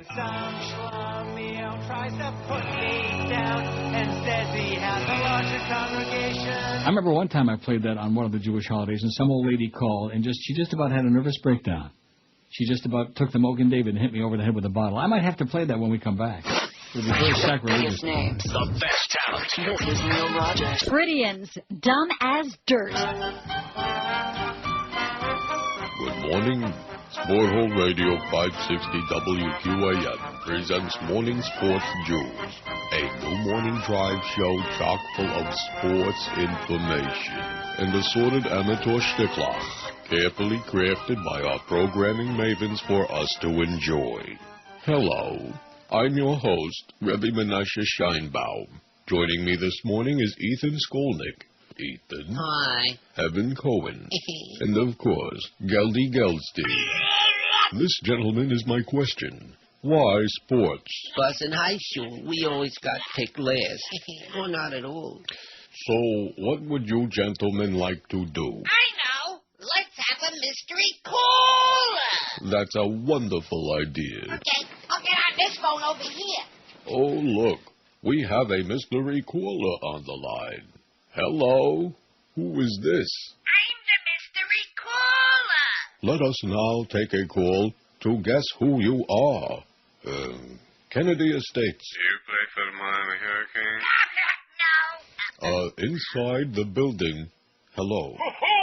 Hey there, Gildy! You're not supposed to know it's me, Joe. This bit's funnier than the square table. I don't want to do this anymore. No, that was not entertaining at all. Tries to put me down and says he has a larger congregation. I tell him right away, now listen here, good Nick, ain't you heard of my show? It's #1 in the nation. Always face, give us always work together. So be true to your show. Like you would to your mule. Be true to your show. I can't leave in school. Be true to your show.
call those pews in church, I guess.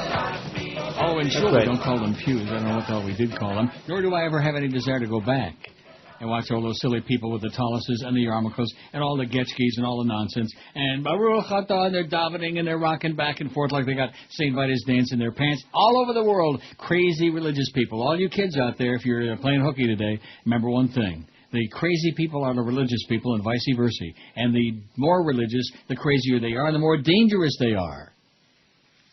We're not fighting Islamo, whatever the hell they call it. We're fighting fundamentalist lunatics of all stripes, shapes, and smells. Islamofascists. Yeah, Islamofascists, that's right. We're fighting fundamentalofascists.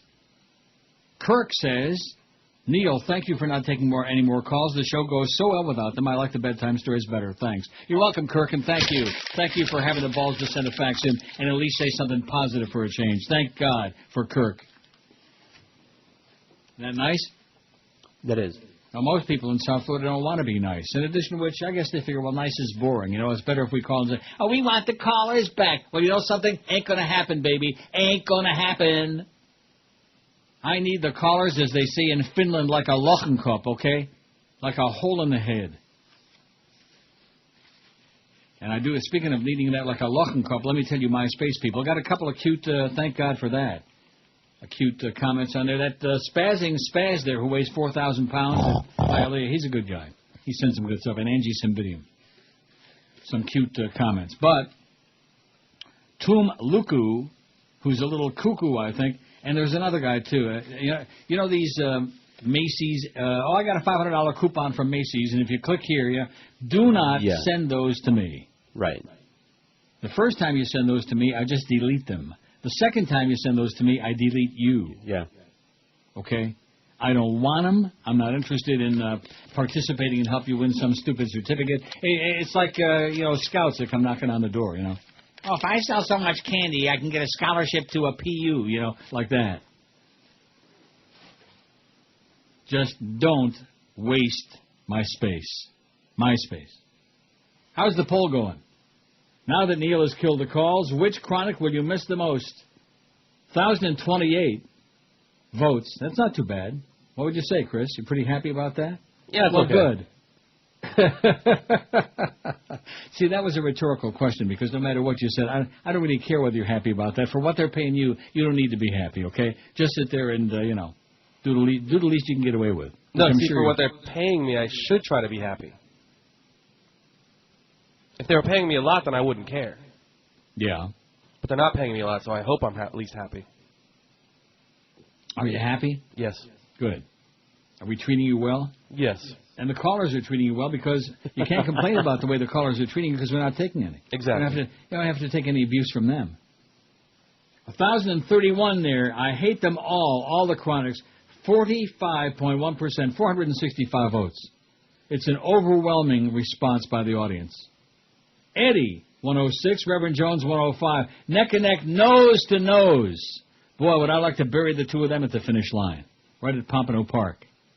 And Wally Hennessy could drive right over both their ass.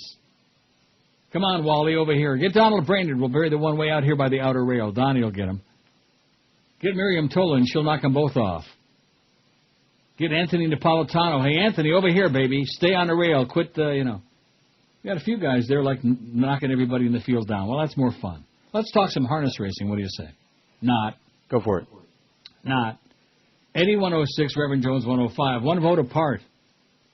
Gilbert, 94. Jamba, 92. Now, you notice those four, they're like in a little bit of a horse race there. By the time we come out tomorrow, if I decide to come back, God only knows what kind. Oh, and speaking of that, when we come back from the break, remind me to tell you about what was on Biography a couple nights ago. Oh, speaking of God only knows. Was that a hint? Billy Graham? Huh? Billy Graham? No. God only knows. Brian Wilson? Beach Boys? In the last part of that show, I had tears in my eyes. I wasn't like weeping like a woman, like a drama queen, which I am, but it was sad. Joel Feinberg. Oh. At the end, they showed him at the piano, like recently, like in his present state of vegetation. Yeah. And he was singing, God only knows. It made me want to cry, and I did. Did you? It's sad. Squirt a few? Joel Feinberg, 42. Prozac Ron, hi, 23.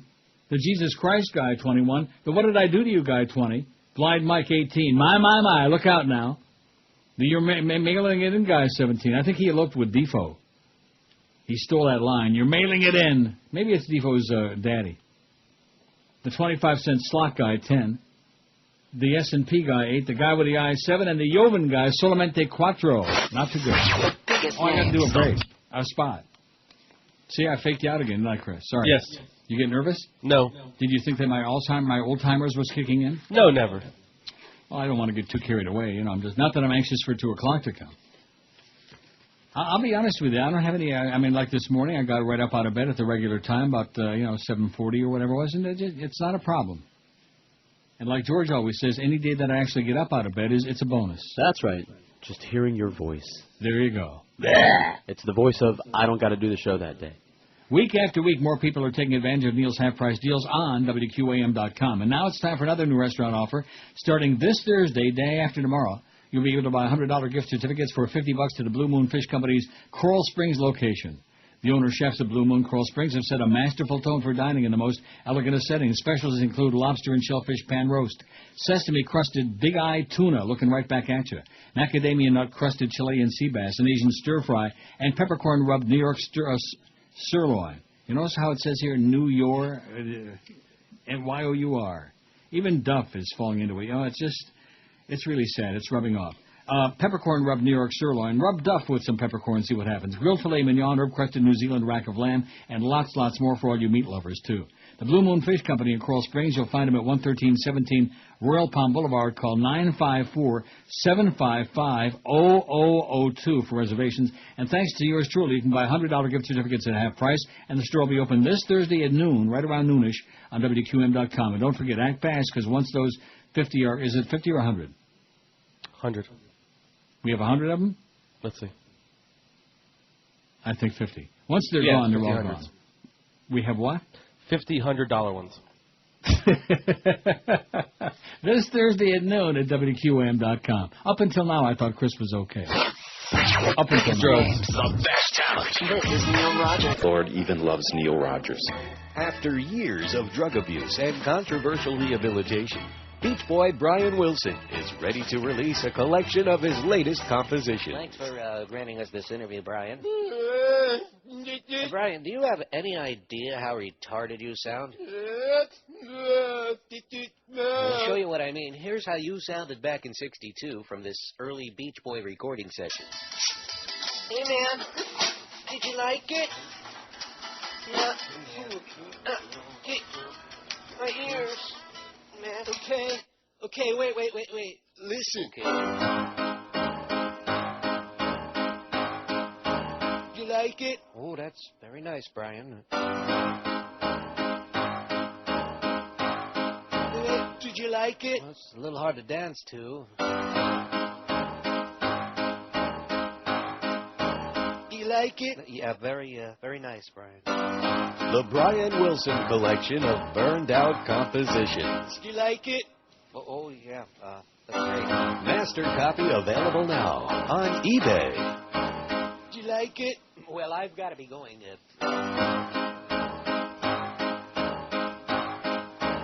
you like it? And the best part of the whole deal do you like it? Was that they, all Maybe ended I up do. suing each other, and the whole deal was just very sad. Really very sad. And that last part, like I said, after they go through this whole horrible tale, and all the times he spent like a year and a half in bed. He never got out of bed. That wasn't just a story. No. He spent a year and a half in bed, and the only time he ever got out of bed was to go do his business, I guess. But that was it. We don't know that for sure. I mean, he might have used the bed. He might not. Well, maybe he was like Michael Jackson. Maybe he was too lazy to go do his business in the business room. Maybe he did it in bed, Yeesh. Yeah.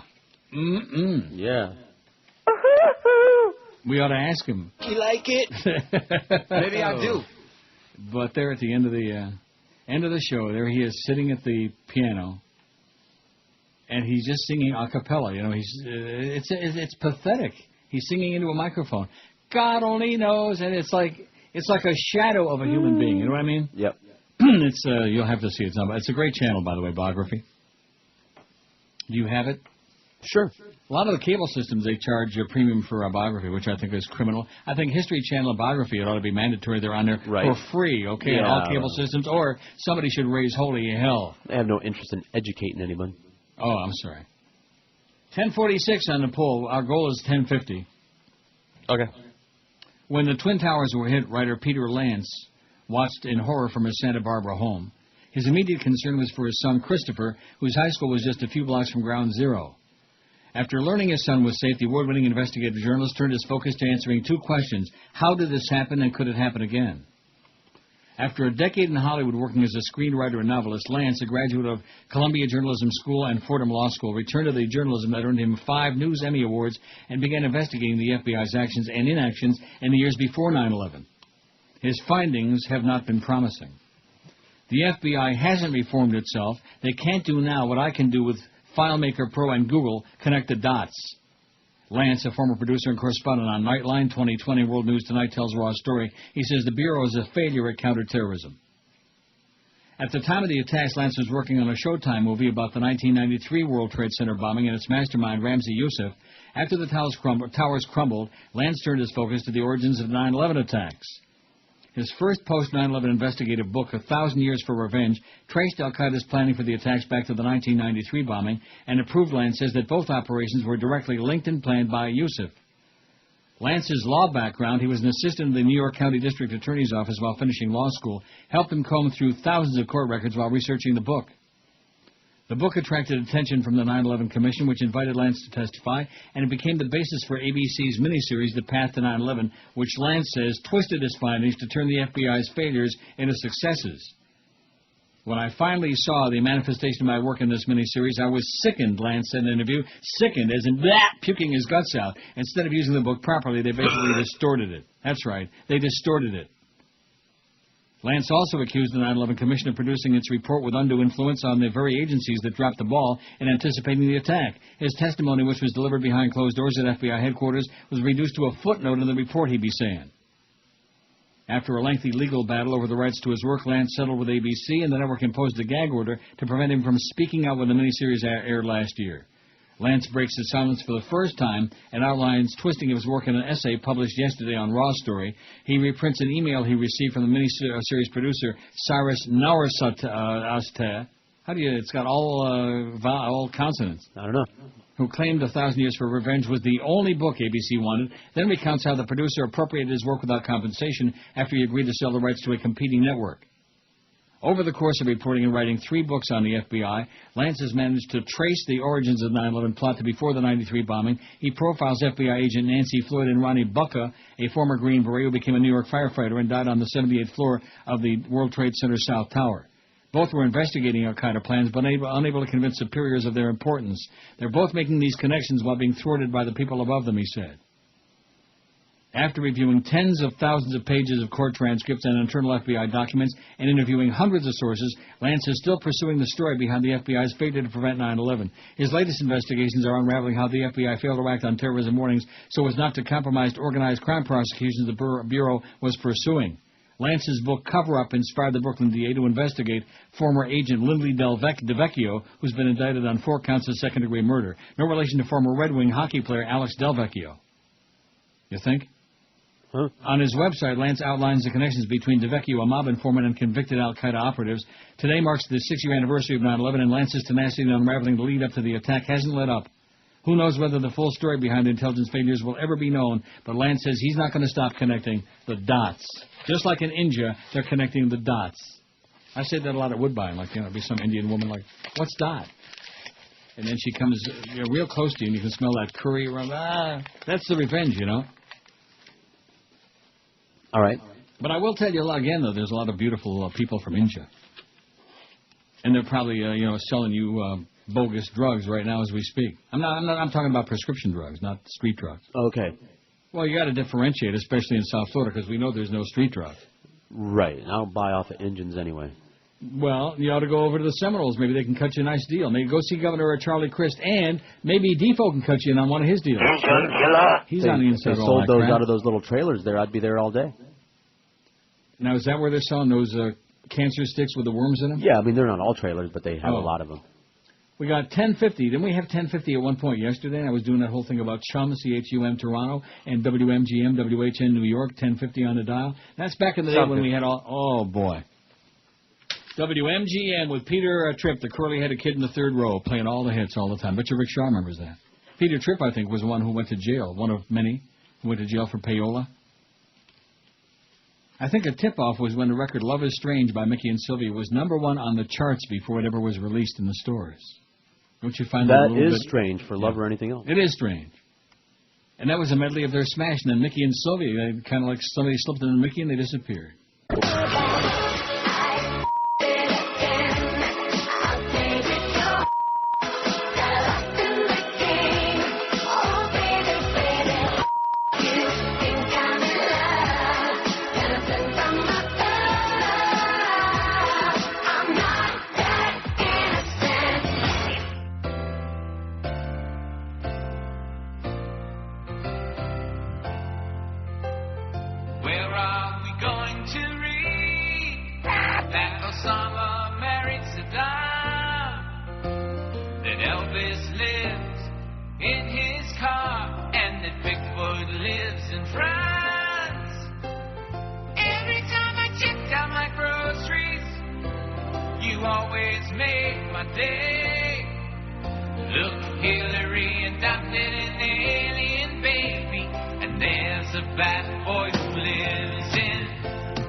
Jews, I'll tell you that. That's a shame. Those 8-headed monster kids, we won't see them no more. What a shame. No, and Elvis, he ain't going to be hanging around on the front page. 145. Let's go to Graceland. What do you say? Let's do the show from Graceland right next to Elvis's casket. A tisket, a tasket. I can tinkle on his casket. The legislature's plan to change Florida's homestead exemption law is in trouble, according to a new poll. You know who else is in trouble? No. Toomer's in trouble. Yeah, he is. Remember that? That's a good movie. Sure. The Great Santini. Mm-hmm. And the original name of that movie was The Ace. Or was it The Ass? I think it was about Joel Feinberg originally, and they changed it. What the hell was the guy's name in the movie that Robert Duvall played? Jeez. I forget. Me too. And Blythe Danner played the wife, right? She's good. I like her. Less than half the state voters approved of the proposed constitutional amendment on the January 29th ballot that would create a super homestead exemption to lower property taxes for many homeowners, well short of the 60% needed for the measure to pass. And 2/3 of voters say the plan needs a lot more explanation. Like what is it? What was that? The survey of 1,141 voters conducted September 3rd through 9th by the Quinnipiac University shows if the vote were held today, the homestead exemption proposal would fail 47 to 22%.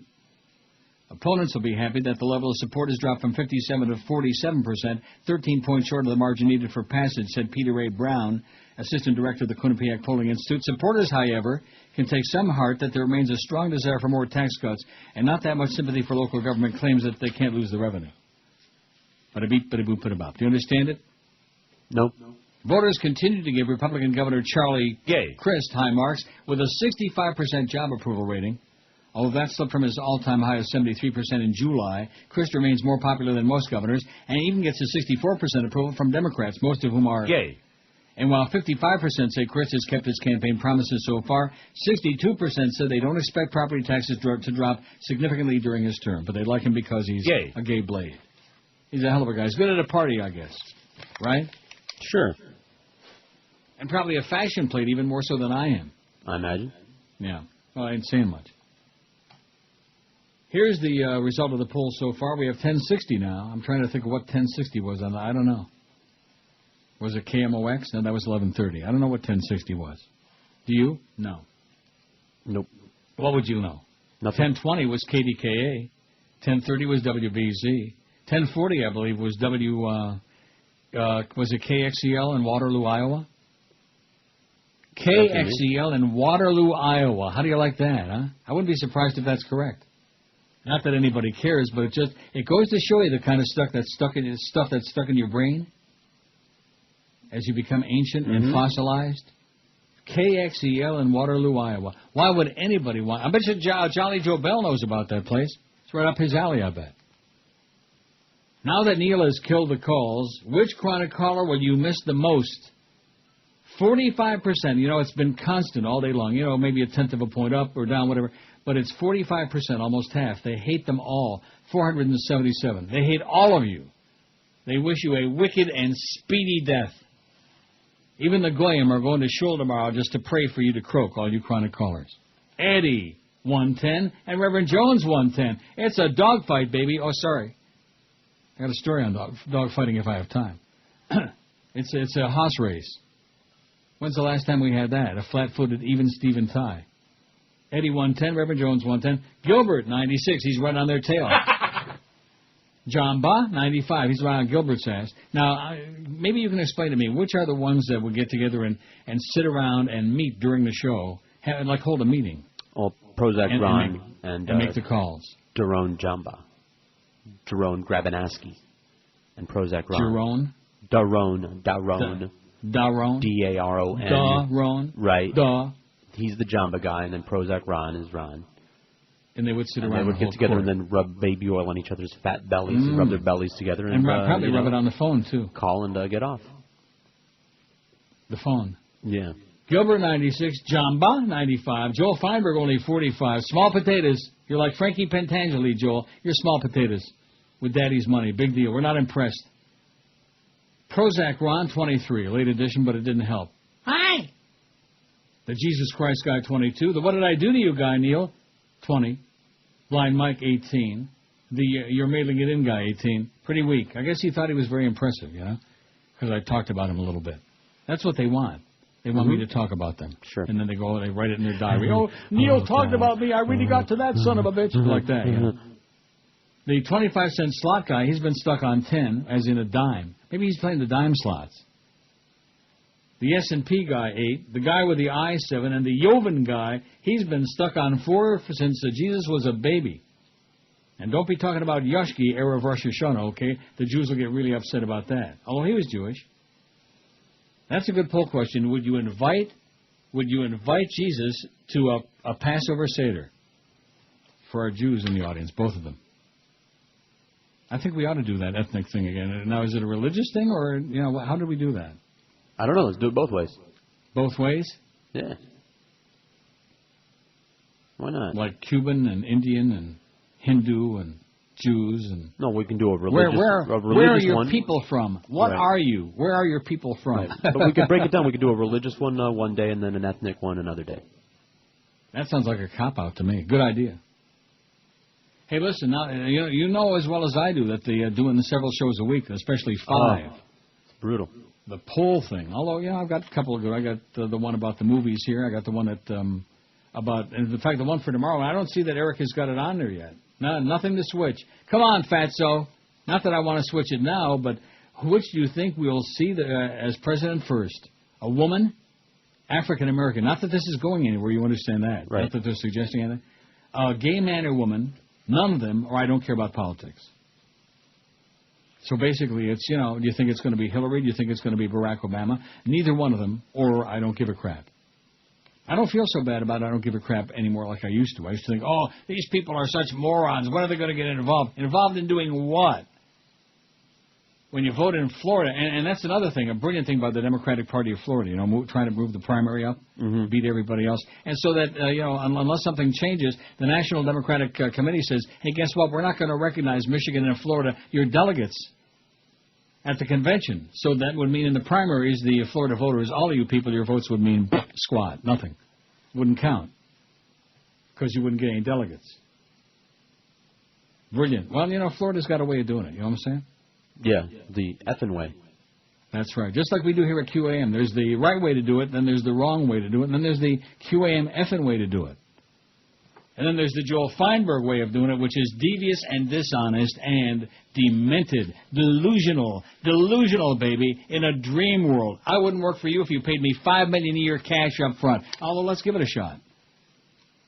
Oh, it stinks! In Miami town. Absolutely. At 560 WQAM.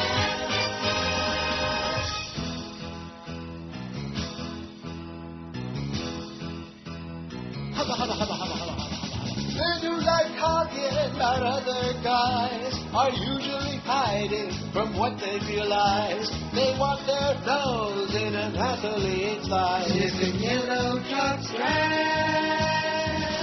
Much like in sport, fools conceal their fear by talking about sports while drinking a beer. They desire, of course, to be a submissive queer. For some yellow jockstrap.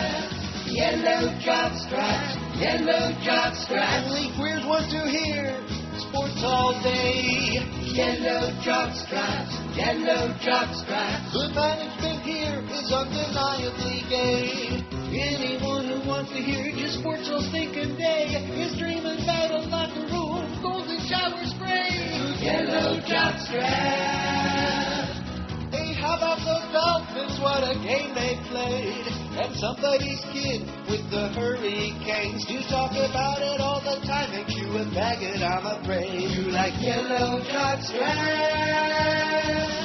turning and burning out morning shows. No interest. Turning and burning out morning shows. No interest in learning about radio. 560 WQAM.